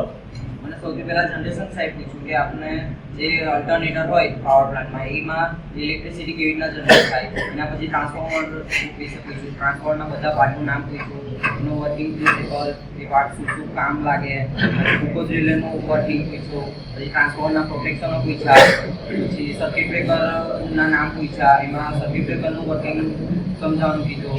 એના પછી મોટર વિશે સમજાવવાનું કીધું, કેટલા ટાઈપની મોટર આવે છે, એસી ડીસી એમાં પણ કેટલા ટાઈપ આવે છે. પછી આ ભણતો તમે અત્યારથી ધ્યાન રાખો કે કેવા સવાલ મને પૂછાતો. બધાથી અલગ સવાલ હતો કે જે બાઇકના એન્જિનમાં સ્પાર્ક પ્લગ આવે એ કેટલા કિલોવોટ જનરેટ કરી શકે છે, એ પણ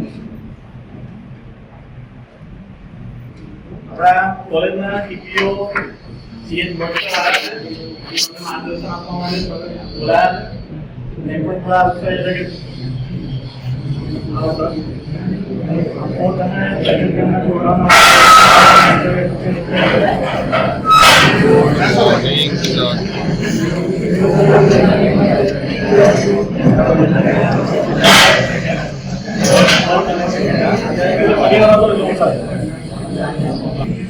એપ્લાઇડ ડિગ્રી શાખાના વડા જે સામે લેબ બિલ્ડિંગ છે એમાં બેસે છે અને આપણા સંસ્થાના ટીપીઓ પણ છે. એમ કે છેલ્લા 1-1.5 વર્ષથી સંસ્થાના ટીપીઓ તરીકે કામ કરી રહ્યા છે અને આ વર્ષે ટીપીઓનું પરફોર્મન્સ ખૂબ જ સારું છે. લગભગ મેં તમને વાત કરી છે એ પ્રમાણે કેમિકલનું પ્લેસમેન્ટ ખૂબ સારું છે, મિકેનિકલનું સારું છે, 3rd નંબર પર આપણે ઇલેક્ટ્રિકલનું પ્લેસમેન્ટ. તો આપણને પ્લેસમેન્ટ એક્ટિવિટી જે સંસ્થા ખાતે ચાલી રહી છે એના વિશે ભટ્ટ સાહેબ 2 શબ્દો કહેશે.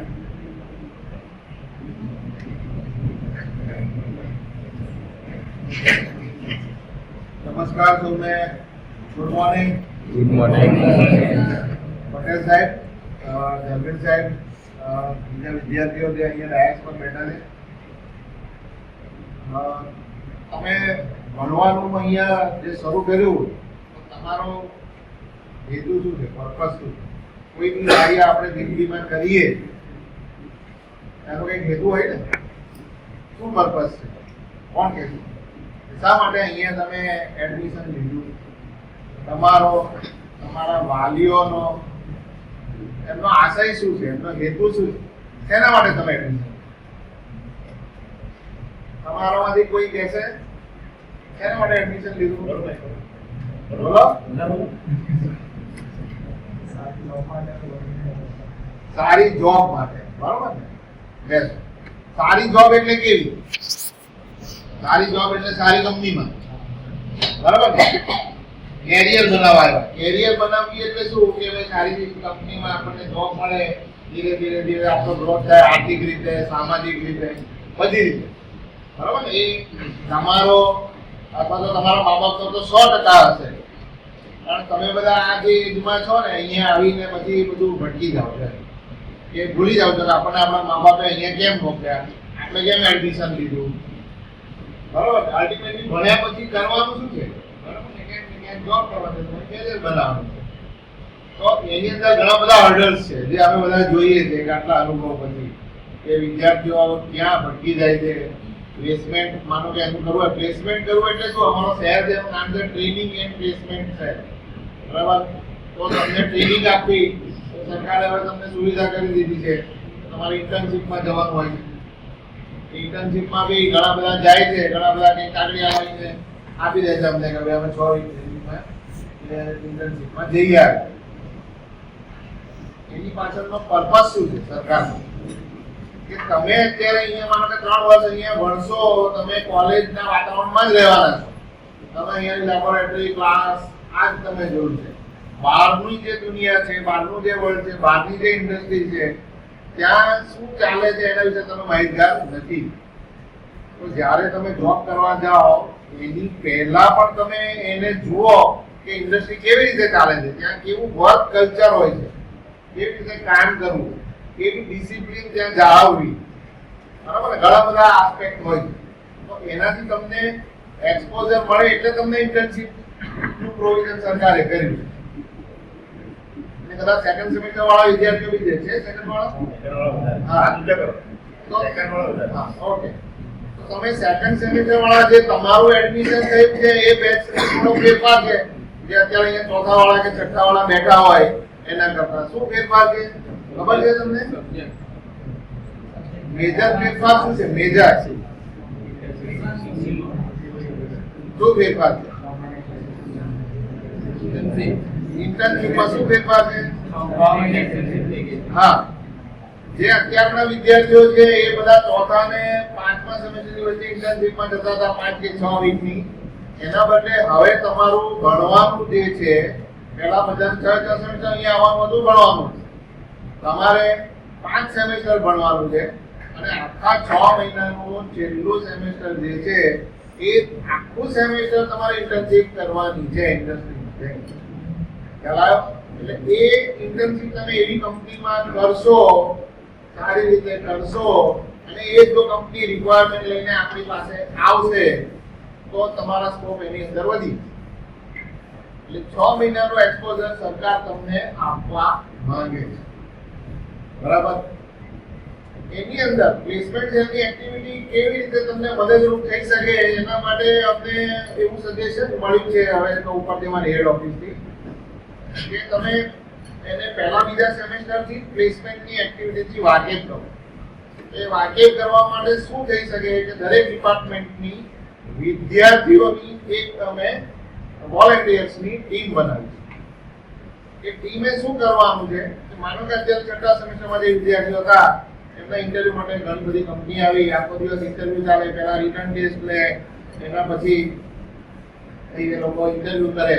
બરોબર? ઇન્ટરવ્યુમાં પણ બે વસ્તુ હોય કે ટેકનિકલ, ઇલેક્ટ્રિકલ વાળા જો ઇલેક્ટ્રિકલ નું એમનું જે ડિવિઝન હોય એના સાહેબ આવ્યા હોય, અને પછી HR ડિપાર્ટમેન્ટ હોય, હ્યુમન રિસોર્સ ડિપાર્ટમેન્ટ, એ લોકો કંઈક બીજું જ જોતા હોય. ટેકનિકલ વાળા તમારું ટેકનિકલ નોલેજ કેટલું છે કે માનો ઇલેક્ટ્રિકલમાં જો તો ઇલેક્ટ્રિકલ વિશે તમે કેટલું જાણો છો, આ સબ્જેક્ટ શું ભણે અને એની રિક્વાયરમેન્ટ પ્રમાણે તમે ટેકનિકલ ક્વેશ્ચન કરશો. HR વાળા એમના ઇન્ટરવ્યુમાં તમારો એટીટ્યુડ જોશે કે ડિસિપ્લિન વાળો છોકરો છે કે એનું ડ્રેસ સેન્સ કેવી છે, એનું કોમ્યુનિકેશન સ્કિલ કેવી છે, એનામાં શીખવાની ધગશ છે કે નહીં, કોઈ ઉપરી અધિકારી કે એના આદેશનું પાલન કરેલું એટીટ્યુડ ધરાવે છે કે નહીં. HR વાળા બધા નોન ટેકનિકલ માણસો હશે, બધા આર્ટ્સ કોમર્સ ને MSW ને એવું બધું ભણેલા, MBA થયેલા. એ તમારામાં બીજી એબિલિટી જોશે કે કંપની વિશે તો જાણતો નથી, ભલે અહીંયા સારા માર્ક લાવ્યો છે, પણ અમારે ત્યાં આવીને 2-3 મહિનામાં કે 6 મહિનાના ટ્રેનિંગ પીરિયડમાં એ શીખી શકશે કે નહીં, શીખવાની ધગશ એનામાં છે કે નહીં. મતલબ આ બધું જોશે. તો આ જે આખો માહોલ છે એ તમારે સેકન્ડ કે ફોર્થ સેમેસ્ટરના વિદ્યાર્થીઓને પણ જોવા મળે. તમારે ઇન્ટરવ્યુમાં અપિયર થવાનું ક્યારે આવશે? તમે જ્યારે ફાઇનલ યરમાં આવશો ત્યારે. પણ અત્યારથી માનો કે વોલેન્ટિયરની ટીમ અમે બનાવી દઈએ ફર્સ્ટ યરની અને સેકન્ડ યરની. તમારે ત્યાં કઈ સેવા કરવાની છે. તમારો કઈ તમારે કઈ લાવવા મૂકવાનું હોય કે કઈ બહાર દીધા પાણી લઈ જાઓ, આ કરો, એ વસ્તુ અલગ છે. પણ આખો દિવસ તમે એ માહોલમાં જોશો તો તમને ખબર પડશે. બરાબર, તમને બી હાજર રાખીશું ત્યાં કે કેવી રીતે સિલેક્શન પ્રોસિજર કેવી છે. બરાબર, તો પહેલામાં પહેલું શું કરવું પડે સિલેક્શન પ્રોસિજર માટે કે તમારું સીવી બનાવવું પડે, જેને રિઝ્યુમ કહીએ, બાયોડેટા, આવા ત્રણેક શબ્દ છે. ત્રણેક મિનિંગ અલગ અલગ. બરાબર, સીવી અલગ છે, રિઝ્યુમ અલગ છે, બાયોડેટા અલગ. તો એમાં અમે એવી કોશિશ કરી છે કે આપણા બધા વિદ્યાર્થીઓનું જે સીવી છે એ કોમન બને, તો એનાથી વાકેફ થઈ જાવ. ઘણા બધા અનુભવ એવા છે કે ફાઇનલ યરમાં આવીને પણ વિદ્યાર્થીઓના સીવી તૈયાર નથી હોતા. કંપનીના ઇન્ટરવ્યુ બેસાડે કે કંપનીવાળા આવીને પોતાના કંપની વિશે માહિતી આપે, એને પ્રી પ્લેસમેન્ટ ટોક કહેવાય. એની અંદર માહિતી આપે કે તમારા બધાના સીવી અમને આપી દો. ત્યાં લેપટોપ ખોલીને સીવી બનાવશે, હોલની બહાર નીકળી જશે અને મોબાઈલમાં સીવી બનાવશે. આવા બધા પણ અનુભવો મેં જોયા છેલ્લા 1.5 વર્ષ. એટલે ગયા વખતે મેં એક કોમન ફોર્મેટ આપ્યું છે, સાહેબ તમને આપશે. તો એમાં તમે અત્યારથી સીવી બનાવી દો કે જે તમારું 10મા સુધીની માહિતી તો અહીંયા જ લેવાની છે. તમારી બર્થડેટ છે, તમારા ફાધર મધરનું જે બેકગ્રાઉન્ડ છે, બીજું બધું કંઈ કર્યું હોય એ સીવી તૈયાર રાખો અને એને અપડેટ કરતા જાઓ. કે તમે કોઈ ઇન્ટર્નશીપની ટ્રેનિંગ લીધી એવી પણ ભૂલો અમે જોઈ કે વિદ્યાર્થીઓ ઇન્ટર્નશીપ વિશે લખતા જ નથી. એ જરૂરી છે. પછી તમે પ્રોજેક્ટ કરો છો, કોઈ અત્યાર સુધી માનો કે નાના પ્રોજેક્ટ કરતા હતા, ફાઇનલ યરમાં આવીને કંઈ મોટો પ્રોજેક્ટ કરશો, એ પ્રોજેક્ટ વિશે બી અંદર લખતા નથી. બીજી એક ટ્રેનિંગ તમને આપીએ છીએ ફિનિશિંગ સ્કૂલ કરીને, કે તમારું કોમ્યુનિકેશન એટલું પાવરફુલ કે અહીંયા ઘણી બધી એમએનસી કંપનીઓ છે, મોટી મોટી કંપનીઓ છે, ત્યાં બેઝિક ઇંગ્લિશનું નોલેજ હોવું જરૂરી છે. કોમ્યુનિકેશન કરવું જરૂરી છે કે ટુ ધ પોઈન્ટ આપણે આપણી જાતને કેવી રીતે રિપ્રેઝન્ટ કરવી. ઇન્ટરવ્યુ થાય છે, અમે જોઈએ છે ઓનલાઈન ઇન્ટરવ્યુ ગઈકાલે કરાયા, કોઈકનો ઇન્ટરવ્યુ 10-15 મિનિટમાં પતી ગયો, કોઈકનો ઇન્ટરવ્યુ 40-45 મિનિટ ચાલ્યો. એનું કોમ્યુનિકેશન સારું હતું કે સામેવાળો ઇન્ટરવ્યુઅર તમને પૂછે છે શું ને તમે ઘણીવાર જવાબ એ બીજા આપતા હો. આ બધી જે સ્કિલ છે એને લાઈફ સ્કિલ કહેવાય છે.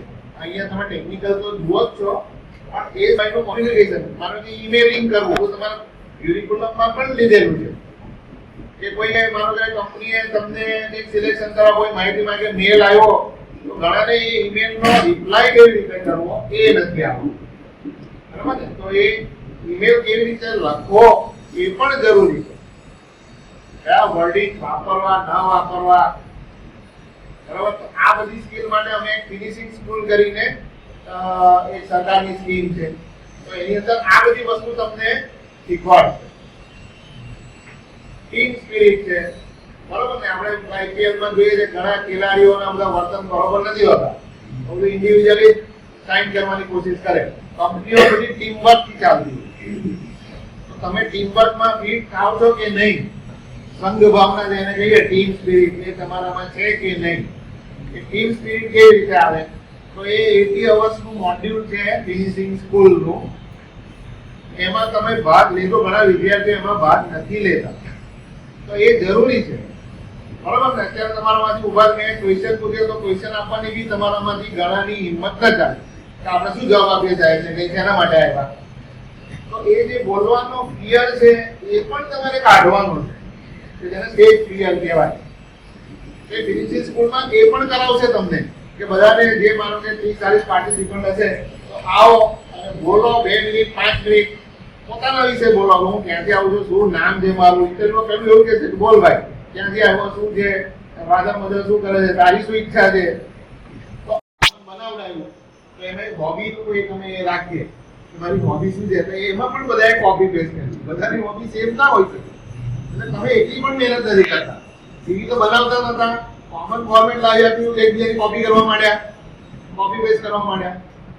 તમે તમારી રીતે લખો ને કે મને હોબી છે, એક જણે ચેસ લખ્યું, બધાએ ચેસ લખ્યું, કોઈ ચેસમાં રસ ના હોય એટલે આ બધી વસ્તુ ડેવલપ કરવા માટે તમારે અત્યારથી તૈયાર થવાનું છે. જે કંઈ અહીંયા બીજી એક્સ્ટ્રા કરિક્યુલર એક્ટિવિટી આવે એમાં પણ ભાગ લો. ફિનિશિંગ સ્કૂલ છે એની અંદર પણ તમે ભાગ લો. સમજાય છે? આ બધું કરશો ત્યારે તમે ફાઇનલ યરમાં માનો કે કોઈ કંપનીનો કોઈ પ્રોડક્ટ હોય ને તો અલગ ડિપાર્ટમેન્ટમાં જાય પછી એને ફિનિશિંગ ટચ આપીએ. ફિનિશિંગ સ્કૂલ નામ એટલે આપ્યું છે કે કોઈ પ્રોડક્ટ નો માનો કે રેપર કે ઉપર પેકિંગ એવું હોય જોઈને આપણે લઈ ગਏ અંદરથી શું નીકળે તો ખબર નથી એમ, પણ એ લોકોની માર્કેટિંગની પોલિસી છે એમ. એટલે અમે પણ એવું વિચારીએ છીએ કે આ જે તમે વિદ્યાર્થીઓ છો કે આ કોલેજની પ્રોડક્ટ છે માર્કેટમાં ચાલશે કે નહીં એમ, એટલે તમને ફિનિશિંગ ટચીસ આપીએ છીએ અને આ લાઈફ સ્કિલ તમારામાં ડેવલપ કરીએ. બરાબર? અને એવું બને કે હાયર ગ્રેડ વાળો હાયર રૂપિયા વાળો છોકરો રહી જાય અને હમણાં મેં સાહેબને કીધું એક વિદ્યાર્થી કે દરેક જગ્યાએ રિટર્નમાં બી પાસ થઈ જાય છે, દરેકમાં ઇન્ટરવ્યુમાં બેસી જાય છે. બીકોઝ હી સ્માર્ટ ઇનફ કે એને જે બી આવડે છે એ કહી શકે છે સામે. એનું કોમ્યુનિકેશન મેં નારાયણ ઇન્ટરવ્યુ જોયો ઓનલાઈન, હું બેઠો હતો અમારા શહેરમાં ઓનલાઈન ગીતાજી એનર્જીમાં ઇન્ટરવ્યુ કરાયો. બરોબર? એનું જે કોમ્યુનિકેશન જોઈને અમને લાગ્યું કે ના બરોબર છે, એનું ટેકનિકલ નોલેજ કેટલું છે એ તો મને બહુ ખ્યાલ ના આવ્યો કારણ કે હું તો સિવિલ ડિપાર્ટમેન્ટમાંથી છું. પણ ધ વે ઓફ કોમ્યુનિકેશન જે એનું હતું એ બહુ સારું. આ બધું ડેવલપ કરવાનું છે તમારે જો સાઇન અપ થવું હોય તો. અને ખાલી પહેલા ઇન્ટરવ્યુમાં કામ લાગશે એવું નથી. એ કંપનીમાંથી બીજી કંપનીમાં જવું છે, બીજામાંથી ત્રીજામાં જવું છે, તમારે ગ્રો કરવું છે તો આ બધા ફીચર્સ તમારી પર્સનાલિટીમાં જોઈશે કે જેને આપણે ઇન શોર્ટ કહીએ પર્સનાલિટી ડેવલપમેન્ટ. તો એ પર્સનાલિટી ડેવલપમેન્ટ માટે ફિનિશિંગ સ્કૂલ પણ કરીશું અને અમે પણ પ્લેસમેન્ટ સેલમાંથી ઘણા બધા સેમિનાર કરીએ છીએ કે ભાઈ હાઉ ટુ ફેસ ઇન્ટરવ્યુ. જીએનએફસીમાં આટલા બધા વિદ્યાર્થીઓ સિલેક્ટ થયા તો અમે આગલા દિવસે એના એચઆર મેનેજરને બોલાવ્યા, ડિપાર્ટમેન્ટમાંથી પણ બધાને બોલાવેલા, એકાદ મહિના પહેલા એનો સેમિનાર પણ કરેલો કે ઇન્ટરવ્યુ ફેસ કરવા જઈએ તો આપણે શું શું ધ્યાનમાં રાખવાનું છે. બરાબર? અત્યારે એક કંપની સાથે તમને બધાને કદાચ તમે સમાજ હોય તમારા લોકોની તકલીફ એ પણ છે જે અમે ડિસ્કસ કરતા આવીએ છીએ કે અમે જ્યારે સ્કૂલમાં ભણતા હતા ને ત્યારે શરૂઆતમાં પ્રાર્થના થાય અને ઘરેથી પેપર વાંચી અને નોટબુકમાં મુખ્ય સમાચાર હેડલાઇન હોય ને એ લખી લાવવાના, એ લખી લાવીને બોલવાનું. તમે કેવું સ્કૂલમાં ભણ્યા છો મને ખબર નથી, પણ દુનિયાથી તમે અવેર નથી એવું એ લોકો જોતા હોય. તમને પૂછે કે કયું ન્યૂઝપેપરમાં આખી હેડલાઇન શું છે કે કયા ગામમાં હુમલો થયો તમને ખબર છે? એને સમાચારમાં રસ નથી. તમે તમારી જાતને દુનિયા સાથે કેટલી અવેર રાખો છો એમાં રસ છે. સમજાયું? તો હું વાત કરાવું કે ગયા વર્ષે મોદી સાહેબે અમદાવાદ બરોડામાં એરબસ એટલે એરક્રાફ્ટ, એરબસ એટલે અમેરિકાની કંપની છે, એની સાથે ટાઈપ કર્યું ટાટા ગ્રુપ ઓફ કંપનીએ અને એક કારખાનું નાખ્યું કે એરબસ જે છે, એરબસ એટલે અત્યારે મોટામાં મોટી સાઈઝનું એ એરક્રાફ્ટ છે જે પેસેન્જર માટે વપરાય છે. એનું કારખાનું ઇન્ડિયામાં નાખ્યું. એમને વિદ્યાર્થી જોઈએ છે મિકેનિકલ અને ઇલેક્ટ્રિકલ. હમણાં એક્ઝામ શરૂ થાય એટલે મેં સાહેબને કીધું ગઈકાલે એમનો રિટર્ન ટેસ્ટ બી લઈ લીધો મોબાઈલની અંદર. મેં એમને રિક્વેસ્ટ કરી કે સાહેબ ઇન્ટરવ્યુ પણ ઓનલાઈન કરી દઈએ તો એમણે બહુ સરસ જવાબ આપ્યો કે સાહેબ ઇન્ટરવ્યુ ઓનલાઈન કરીશ એનું ટેકનિકલ નોલેજ મને ખબર પડી જશે, પણ એનો એટીટ્યુડ શું છે, એની પર્સનાલિટી શું છે એ મને નહીં ખબર પડે કારણ કે એ તો ખુરશી પર બેસી રહ્યો હોય એ ખુરશી પર બેસી રહ્યો હોય. પણ ઇન્ટરવ્યુ રૂમમાં બેઠો હોય ને આવશે અને ઇન્ટરવ્યુ આપીને જશે ત્યાં સુધી મારે જે ઓબ્ઝર્વ કરવું છે કે ફિઝિકલી થશે. સમજાય? આ બધું ડેવલપ કરવાનું છે. તમારી પાસે ટાઈમ છે કે સાહેબ સારું ઇનિશિયેટિવ લીધું છે. હું તો કહું છું કે સેકન્ડ અને ફોર્થ સેમેસ્ટરના વિદ્યાર્થીઓને અત્યારથી તમે ટ્રેન કરો. તમે અહીં આવીને તમારો જે ગોલ છે, તમારો જે ટાર્ગેટ છે એનાથી ભટકી ના જાઓ અને તમારે અલ્ટિમેટલી 5મા 6ઠા સેમેસ્ટરમાં આવીને શું કરવાનું છે એ ગોલને પકડી રાખો. એના અનુભવો કહું તો ગયા વખતે 2-3 વિદ્યાર્થી એવા થયા કે ઇન્ટરવ્યુની પ્રોસિજર તમને સમજાવું. ખાસ કરીને 4થા સેમેસ્ટર વાળા વિદ્યાર્થીઓની છે. બરોબર? ચોથું સેમેસ્ટર તમારું પતશે એટલે તરત જ પાંચમું સેમેસ્ટર શરૂ થઈ ગયું. કારણ કે છેલ્લા વર્ષમાં જલ્દી રિઝલ્ટ આપવાનું હોય, કોઈને ડિપ્લોમાનું ડિગ્રી કરવા જવું હોય, જોબ મેળવવી હોય, ખ્યાલ આવ્યો? પાંચમું સેમેસ્ટર શરૂ થશે એટલે અહીંયા કંપનીઓની લાઈન લાગી જશે. આપણે અહીંયા ગુજરાતના કે ઇન્ડિયાના ઘણો સૌથી મોટા ઇન્ડસ્ટ્રીયલ ઝોનમાં બેઠેલા છીએ. 17,000 થી વધારે કંપની ખાલી દહેજમાં રજીસ્ટર થયેલી છે, નાની મોટી. તમે જે દહેજ જજો આટો મારો ફ્રી હશે. 17,000 કંપની. તમારી પાસે કેટલી બધી ઓપોર્ચ્યુનિટી છે. એ કંપની સપ્ટેમ્બર ઓક્ટોબર થી અમારી પાછળ પડી જાય છે કે સાહેબ અમારે સારા વિદ્યાર્થી જોઈએ છે, બરાબર ને? 5 વાગે 7 માર્કેટ ભરાય એટલે ભીડ વધારે થાય. કેમ કે સારું તાજું શાક લઈ લઈએ. 9 વાગે જઈએ તો પછી જે બચ્યું શાક આવે એ જ મેન્ટાલિટી એ લોકો આવે છે કે જાન્યુઆરી ડિસેમ્બર તમારું જેવું પાંચમું સેમેસ્ટર પૂરું થશે, પાંચમું શરૂ થશે ત્યારથી આવી જશે. પણ છઠ્ઠામાં તો વધારે આવશે. એમાં થાય છે શું? માનો કે પાંચમું સેમેસ્ટર બી તમારું પતી ગયું અને પછી બધી કંપની આવી. એ રિઝલ્ટ આવતા પહેલા એ કંપની આવી તો સિલેક્શનનો ક્રાઇટેરિયા શું? આ ટાટાવાળી વાત કરી એના ક્રાઇટેરિયામાં બહુ ઓછા છોકરા ફિટ થયા. કેમ?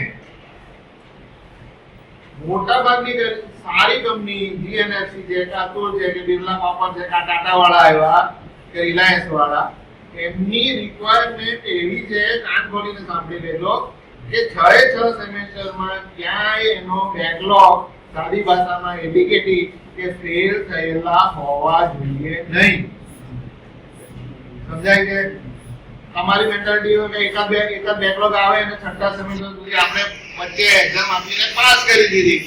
આપણું ડ્યુરેશન તો એનું એ જ રહ્યું, 6 સેમેસ્ટરમાં ડિપ્લોમા થઈ ગયું. પણ એવા વિદ્યાર્થીઓને આવી કંપની હાથ પકડશે નહીં. તમે ડેટા આપશો એટલે આ સાહેબ એને ફિલ્ટર કરી નાખશે કે ના, આ ડેટા તો નહીં મોકલી શકાય. અતુલ વાળાને હું વલસાડની સારામાં સારી કંપની છે, આઝાદી પછી 47ની સાલમાં જવાહરલાલ નહેરુએ જેનું ઉદ્ઘાટન કરેલું, જૂનામાં જૂની કંપની છે, એનું મળમળ લાવ્યો, બધા બેટો થઈ ગયા. કાલે 3 જ છોકરાઓને ઇન્ટરવ્યુ અહીંયા અમે લીધા, 3 જ ક્વોલિફાઈ. એવું જીએનએફસી નું છે કે જે 27 છોકરા છે એમની લાઈફ બની ગઈ. તમારે બનાવવી હોય તો અત્યારથી મહેનત કરવી પડશે. તમે એના રિટર્ન ટેસ્ટમાં બેસવાને લાયક નહીં થાવ, અથવા તો અહીંયાથી અમે તમારો ડેટા જ નહીં મોકલી શકીએ, ફિલ્ટર થઈ જશે. કેટલી આવેલી છે નહીં. બીજી રિક્વાયરમેન્ટ છે 60% થી ઉપર જોઈએ. 60% એટલે તમારો 6.5 થી ઉપર જ તમારો ગ્રેડ ચાલવો જોઈએ. કારણ કે એની બોડી લાઈફ છે ગ્રેડની. જે ગ્રેડ હોય એના ગુણ્યા 10 કરો, એમાંથી 5 ઓછા કરો, એ તમારા પર્સન્ટેજ થાય. ઘણા બધા વિદ્યાર્થીઓને એ બી ખબર નથી હોતી કે આ ગ્રેડ ઉપરથી પર્સન્ટેજ કેવી રીતે કાઢવો. બરાબર, 6.8 આવ્યો એને 10 ગુણો એટલે 68 થાય, એમાંથી 5 ઓછા કરો. હવે 5મા સેમેસ્ટરનું રિઝલ્ટ નથી આવ્યું અને ઇન્ટર પ્લેસમેન્ટની પ્રોસિજર શરૂ થઈ ગઈ, તો ઓબ્વિયસલી અમે આ બધું કયા સેમેસ્ટરનો તમારો ડેટા જોઈશું? 4થા સેમેસ્ટર. 4th સેમેસ્ટર સુધીની તમારી ગ્રેડ હિસ્ટ્રી છે અમારી પાસે. 5માનું રિઝલ્ટ નથી આવ્યું, સારી કંપની આવી ઉભી રહી ગઈ. જે 4થામાં છે એ બી તમે ધ્યાન રાખો કે 4થા સેમેસ્ટરમાં પણ તમારો ગ્રેડ સારો આવવો જોઈએ. કારણ કે 5માનું રિઝલ્ટ જાન્યુઆરી એન્ડમાં આવ્યું. આ વર્ષની વાત કરું, જાન્યુઆરીના એન્ડમાં 29-30 તારીખે રિઝલ્ટ આવ્યું 5મા સેમેસ્ટરનું. એની પહેલા આખા મહિનામાં 15 થી 20 કંપની આવીને સિલેક્શન કરી ગઈ. સારી દીપક નાઇટ્રેટ હોય કે બિરલા કોપર, કોના આધારે કર્યું? 4થા સેમેસ્ટરના આધારે.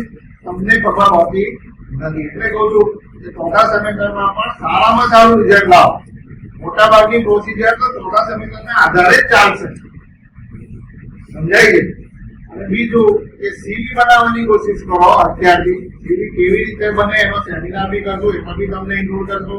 અત્યારે જે કોમન ફોર્મેટ છે એ ફોર્મેટ પ્રમાણે તમે તૈયાર રાખો. જેવું રિઝલ્ટ આવતું જાય એથી રો ઉમેરતા જવાનું છે તમારે, બીજું કંઈ બદલવાનું નથી.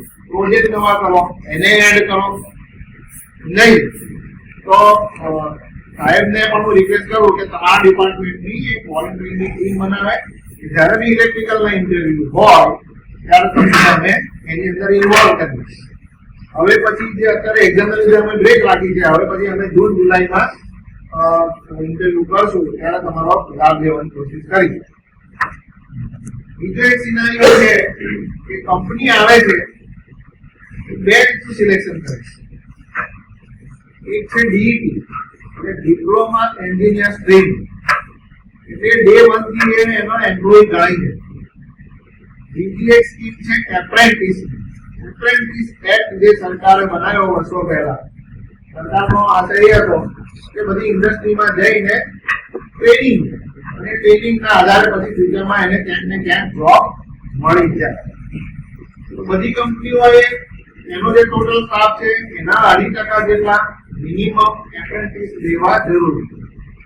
એ એપ્રેન્ટિસમાં સરકારે નક્કી કરેલા ધારાધોરણ પ્રમાણે તમને સ્ટાઇપન્ડ, બરાબર. એ એપ્રેન્ટિસમાં ઘણા બધા વિદ્યાર્થીઓ બેસવાથી એમાં રસ લેતા નથી.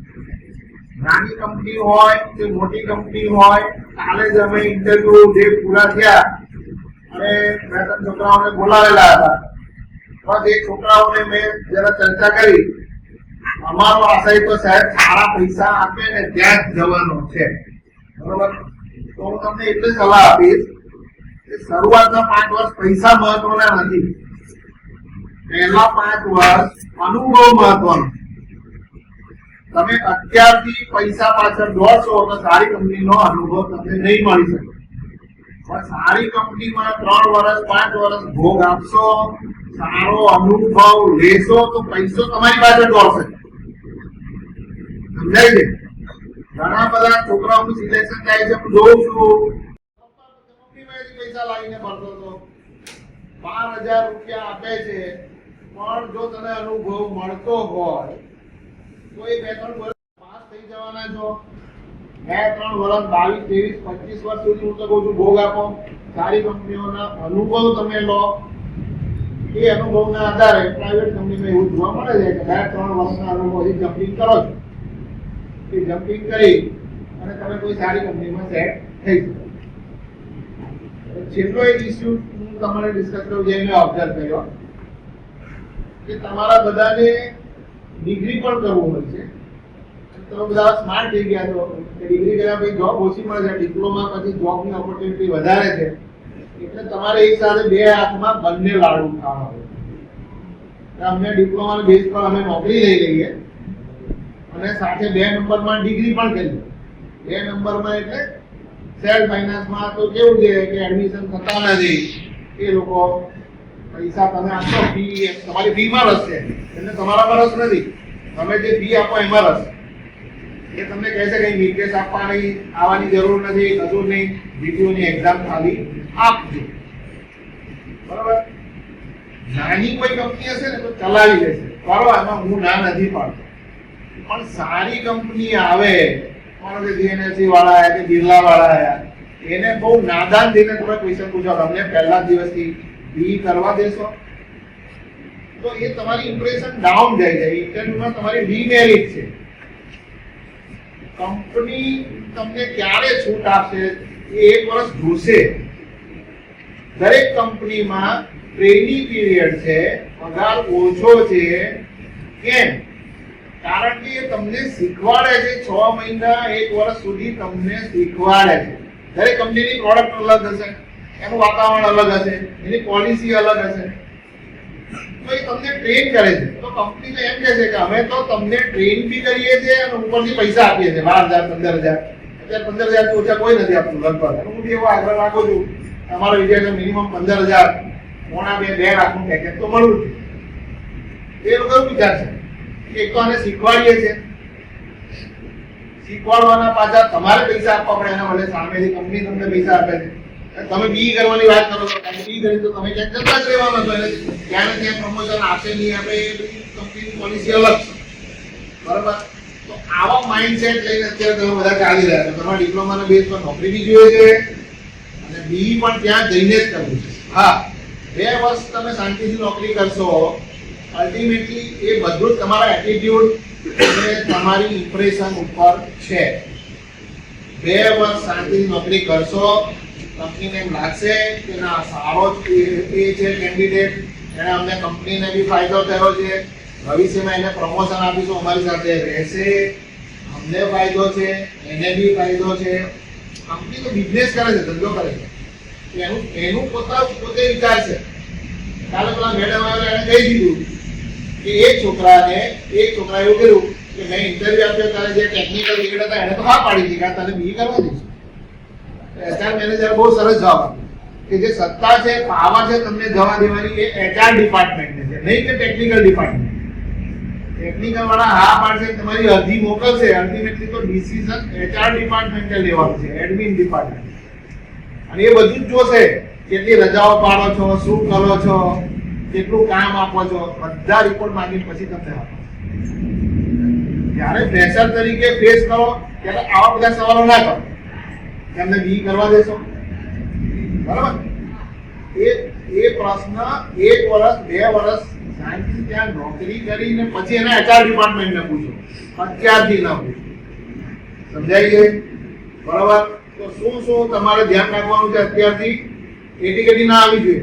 પહેલી વાત, તમારો એટીટ્યુડ ડિસિપ્લિન વાળો હોવો જોઈએ. અહીં ડિસિપ્લિનમાં રહેશો ને તો ટેવ પડશે. અહીંયા રેગ્યુલર ક્લાસમાં આવશો, ટાઈમ પર આવશો, ચેક સુધી ભણશો. ડિસિપ્લિનનો એટીટ્યુડ એમને ડેવલપ નથી થતો અને ટાઈમ લાગે. અહીંયા ડિસિપ્લિનમાં રહેશો અને ડિસિપ્લિનનો તમે એટીટ્યુડ ડેવલપ કરશો તો તમને અલ્ટિમેટલી કામ લાગશે. બીજું શું કીધું મેં? કોમ્યુનિકેશન સુધારો. કોમ્યુનિકેશન સુધારવા માટેના લાઈફ સ્કિલના જેટલા બી સેમિનાર કરીએ એ બધામાં ભાગ લો. તમારી બસનો ટાઈમ થઈ ગયો છે, મારા ટ્રેનનો ટાઈમ થઈ ગયો છે, આ સેમિનાર છે તો આપણે અઠવાડિયું નહીં આવે તો ચાલશે, આવું ન વિચારો. આ લર્નિંગ એટલે શીખવાની ઉંમર છે તમારી. જેટલું શીખશો એટલો ફાયદો થાય. અને આ બધી લાઈફ સ્કિલ અમે ફ્રીમાં, તમારી પાસે કોઈ ફી લેતા નથી. કોર્પોરેટમાં જશો, નોકરીમાં જશો તો ત્યાં અહીંયા જે ટ્રેનરો આવે છે એ ટ્રેનરો લાખો રૂપિયા લઈને કંપનીઓમાં ટ્રેનિંગ કરાવતા, જે અમે ફ્રીમાં બોલાવીએ છીએ. સમજાય? તો આવી રીતે તમારા લાઈફ સ્કિલ ડેવલપ કરો. આગળ રેગ્યુલર ભણીને તમારી ટેકનિકલ નોલેજને પણ તમે વધારે સારી રીતે કરો.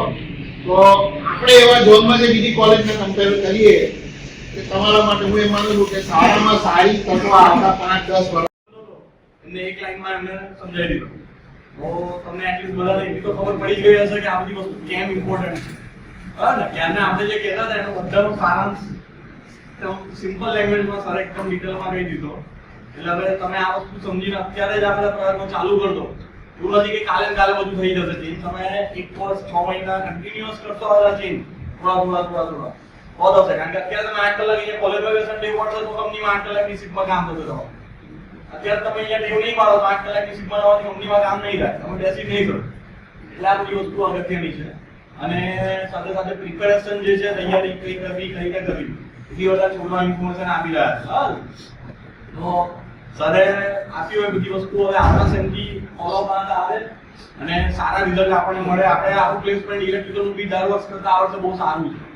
બરાબર? તો એ વસ્તુ હવે આના કરતા આવતા વર્ષે ઓર વધે, એના માટે આપણા પ્રયત્નો છે. આવતા વર્ષે ઓર પ્લેસમેન્ટ વધે અને આપણે મોસ્ટ ઓફ પ્રોગ્રામ પ્લેસ થઈએ. બરાબર? અને એના પછીના વર્ષે ઓર વધે છે સેકન્ડ વાળા.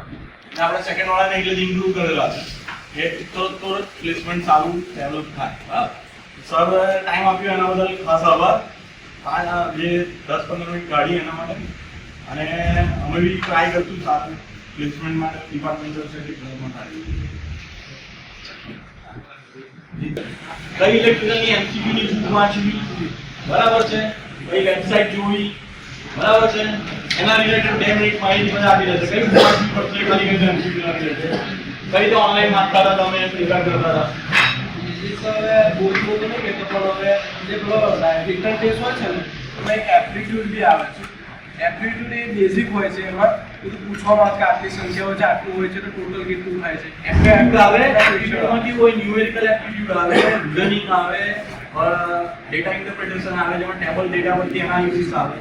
હવે એપ્ટિટ્યૂડમાં એજના question, multiple, percentage, time and distance time એ બધાના સવાલ આવે તો એની અત્યારની તમારે એક સબ્જેક્ટ તરીકે મહેનત કરવી પડશે કારણ કે દરેક કોર્સમાં જેટલા માર્કનું ટેકનિકલ પૂછશે એટલા જ માર્કનું એપ્ટિટ્યુડ પૂછશે જો તમને એપ્ટિટ્યુડ નહીં આવડે તો તમારું પ્લેસમેન્ટમાં સિલેક્ટ થવાના ચાન્સ ઘટી જશે ઇન્ટરવ્યુમાં જવા માટે તમારે સિલેક્ટ થવું પડશે શોર્ટલિસ્ટ થવું પડશે એટલે શોર્ટ લિસ્ટિંગના ચાન્સ ક્યારે થશે કે જ્યારે તમને એપ્ટિટ્યુડ આવડે અત્યારથી કઈ ત્યાં ઓનલાઈન વાંચતા જાય તો બેઝિક ગાઈડ કઈ તો ચાલે યુટ્યુબમાં કોર્સ કરેલો એપ્ટિટ્યુડનો અંદર વિડીયો આપતા હતા વિડીયો જોઈને મેથમેટિકલી ને બધા થોડા જાતે શોર્ટ આઉટ કરેલા યુટ્યુબમાંથી હવે એમસીક્યુ બુક પ્રિફર કરી હોય નામ ખબર હોય તમે પીડીએફ આપી મેં બધી પીડીએફ આપી દીધી હતી 3 બુક છે લખ્યો તો લખી લો બરાબર છે હાંડા એક છે આરકે રાજપૂત છે અને બીએલ સરેજા બરાબર છે ના બીએલ સરેજા નહીં ઉક્કા જેવી ઉક્કા બરાબર આ ત્રણની એમસીક્યુ બુક છે આપણી લાઇબ્રેરીમાં પણ એમાં અત્યારની બધા સબ્જેક્ટના એમસીક્યુ છે ટોટલ કેટલા સબ્જેક્ટ વાંચવા બધામાં વધારે પૂછાય છે કયા સબ્જેક્ટના સવાલ વધારે પૂછાય બરાબરથી power system basic power system પછી transformer AC circuit DC circuit fundamental of electronics પછી જનરેશન ટ્રાન્સમિશન પછી સ્વિચ ગિયર એન્ડ પ્રોટેક્શન બરાબર મોટર મશીન આખું બરાબર આ બધા સવાલો આ બધા ઇમ્પોર્ટન્ટ સબ્જેક્ટ છે જે દરેક ઇન્ટરવ્યુમાં કામ લાગશે દરેક ઇન્ટરવ્યુમાં એકવાર તૈયારી કરતો દરેક કંપનીમાં ચાલશે પ્રિપેરેશન એવું નહીં કે એક કંપનીની અલગ છે બીજી કંપનીની અલગ વાયરિંગ બરાબર વાયરિંગના કામ ઓછા રહેશે પણ આ બધા સબ્જેક્ટ વધારે બરાબર કોઈ વેબસાઇટ હા વેબસાઇટ સેન્ટ ફાઉન્ડ્રી કરીને છે saint foundry saint foundry website છે નંબર ઇલેક્ટ્રિકલ એમસીક્યુ મળી જશે સેન્ટ ફાઉન્ડ્રી છે એ તમે સર્ચ મારશો વેબસાઇટ એના પર ઇલેક્ટ્રિકલ બધા એમસીક્યુ તમને મળી જશે એમસીક્યુ ની પ્રેક્ટિસ અત્યારથી કરો જે સબ્જેક્ટ તમે ભણો છો અત્યારે ડીસી સર્કિટ કે મશીન વેબસાઇટનું નામ કીધું બરાબર વેબસાઇટ એમસીક્યુ છે અત્યારે અવેલેબલ વેબસાઇટ ચેક કરો ખ્યાલ આવે છે અત્યારથી થોડી તૈયારી થાય પછી બીજી કોઈ વેબસાઇટ અમારા એક ટેસ્ટ લેવાતા હતા તેના અમે ફરી રિસર્ચ કરતા હતા અમે એક સબ્જેક્ટિવ ટેસ્ટ લેતા હતા મતલબ દીક્ષાર શનિવાર કે રવિવાર જે દિવસે રજા હોય રજાના દિવસે મતલબ આ શનિવાર ચાલુ છે આપણો શનિવાર રજા હોય દર એમાં શનિવારે આપણે ઓનલાઈન ટેસ્ટ રાખતા હતા એક સબ્જેક્ટ એક દિવસે સર્કિટ એક દિવસે મશીન એક દિવસે પાવર સિસ્ટમ એક દિવસે ઇન્સ્ટ્રુમેન્ટેશન એ રીતે બરાબર તો એ ટેસ્ટની લોકો એક અઠવાડિયું તૈયારી કરે ને પછી ટેસ્ટ આવે એટલે એક સબ્જેક્ટ મારા પછી તૈયાર કરતો તો અત્યારે બી તમે એવું કરી શકો તમારે જે સબ્જેક્ટ ચાલે છે પતી જાય પરીક્ષા પતી જાય પછી એને એમસીક્યુ વાંચી લો તમારો સબ્જેક્ટ અત્યારે ચાલ્યો જીટીયુ ની એક્ઝામ આપી પછી તમે પરીક્ષા પતે પછી જે મહિનો ફ્રી મળે એમાં તમે એના એમસીક્યુ વાંચી લો તમને સબ્જેક્ટ આવડતો જશે એમસીક્યુ ની તૈયારી બી થઈ જશે બરાબર પછી બોલો બીજું એપ્ટિટ્યુડ ને માટે કઈ બુક પ્રિફર કરતા હતા મટીરીયલ વેબસાઇટ કઈ YouTube કરીને સ્ટડી કરતા હતા એપ્ટિટ્યુડના રિલેટેડ આપણો ટાર્ગેટ એવો લાગી કે આવતા સેમમાં એપ્ટિટ્યુડ બી આપણે ઇન્ક્લુડ કરીએ મેં આ લોકોની એનિવેટ વાળાને એપ્ટિટ્યુડ શીખવાડેલું આ લોકોમાં નહીં મને મારા ટાઈમ મળ્યો કરાવવાનો તો એની રિલેટેડ થોડું બ્રીફ કરીશું આપણે કે એપ્ટિટ્યુડ કરાવાય બરાબર એપ્ટિટ્યુડમાં એ લોકો તમારી કોમન સેન્સ જોશે કે તમને કયા ટાઈપની સેન્સ છે તમારે જો જોવું હોય તો મારે આદિત્ય બિરલાનું રિટર્ન ટેસ્ટનું પેપર લાવી છું એની અંદર એપ્ટિટ્યુડ છે એની અંદર લેંગ્વેજના પણ ક્વેશ્ચન્સ પૂછ્યા છે ઇંગ્લિશ લેંગ્વેજ છે તો એને કઈ રીતે લખાય ઇંગ્લિશ બી પૂછાય મેથ્સ બી પૂછાય જીકે બી પૂછાય અને ઇલેક્ટ્રિકલ બી કયા પ્રકારના એચઆર ઇન્ટરવ્યુ અને ટેકનિકલ ઇન્ટરવ્યુ બધી કંપનીઓ બધા ઇન્ટરવ્યુ નહીં લેતી મોટે ભાગે બધી ટેકનિકલ લઈ લે એચઆર ઈઓપી રાઉન્ડ લઈને એચઆર રાઉન્ડ લઈ લે બરાબર એમાં તમારો અપ્રોચ ચેક કરવામાં આવે અત્યારે તમે બોલવાની સ્કિલ કેવા મતલબ ઇન્ટરવ્યુમાં તમને સવાલ પૂછે કે ભાઈ કેવીએલ બોલો તમે તો અત્યારે 2 સેકન્ડમાં બોલી શકશો કેવીએલ તમારામાં એક સેન્ટેન્સમાં આવશે કેવીએલ બોલો તમે જે બી વાત છો એ બોલીને પ્રેક્ટિસ કરો સવાલ જવાબ દેવી ભાઈબંધને પૂછો ભાઈ આપણા ભાઈબંધ આજુબાજુ ડિસ્કસ કર કે ચાલ ભાઈ હું સ્લો બોલ પેલો બોલે તું આ બહુ સ્લો બોલ એવી પ્રેક્ટિસ કરો થોડી તો તમારી બોલવાની સ્કિલ કેળવા જેટલી તમે ફ્લુઅન્સી હશે એટલે એ તમારો કોન્ફિડન્સ વધશે કે ભાઈ છોકરાનો કોન્ફિડન્સ છે કે બરાબર ને બોલવાનું ખૂબ ફ્લુઅન્ટ છે જો જે છોકરા ફ્લુઅન્ટ છે એ સારી રીતે લાગેલા આપણે જે ફ્લુઅન્ટ નથી અહીંયા નથી બેસેલા બરાબર ને જે ફ્લુઅન્ટ નથી એ નથી બેસેલા જે ફ્લુઅન્ટ છે એ જ બેસેલા એટલે તમે બી આ રીતે જોશો તમે કે જ્યારે તમે ફ્લુઅન્ટ હશો તમારું નોલેજ હશે તમે એક્સપ્લેન કરી શકશો તો તમને જોબ મળે બાકી નહીં બરાબર. બીજું કઈ કામ હવે ફાઇલ ડોક્યુમેન્ટ અને તૈયાર કરી દે ઇન્ટરવ્યુ રેડી થઈને આવો. ફાઇલ બનાવવાની માં બધા ડોક્યુમેન્ટ રાખો, લખેલી ફાઇલ બનાવવાના રિઝલ્ટ મૂકીને બરાબર. એક ફાઇલ પ્રોપર જેમાં આગળ રિવ્યુ હોય તમારું બરાબર બધું હોય. પછી ઇન્ટરવ્યુ ની જગ્યા તૈયાર થઈને આવું કેવા ટિકિટ હોવા જોઈએ, કાગળ લઈને નહીં આવી જવાનું. એવું કેવું ફોર્મલ પહેરવાનું, શું પહેરવાનું, એક એક બોલો ભાઈ. એના હાથ પર બધા formal shoes, formal dressing, formal pant બરાબર. આ બધા ઇન્ટરવ્યુ ફોટાનો મૂકેલા છે તમને તમારા ગ્રુપમાં જોયા ને, જોયા હશે તમે મૂકેલા મેં ઓરિજિનલ ગ્રુપમાં મૂકેલા છે કેવા. તો તમે જોયા હશે એ લોકો ફોર્મલ ક્લોથિંગ કેવા પહેરે, બેલ પ્રોપર વાળ ઓળેલા, ગ્રીન જેટલી બધું વ્યવસ્થિત. તમે જાણે કંપનીના એમ્પ્લોય છો એ તમારે બિહેવ કરવો.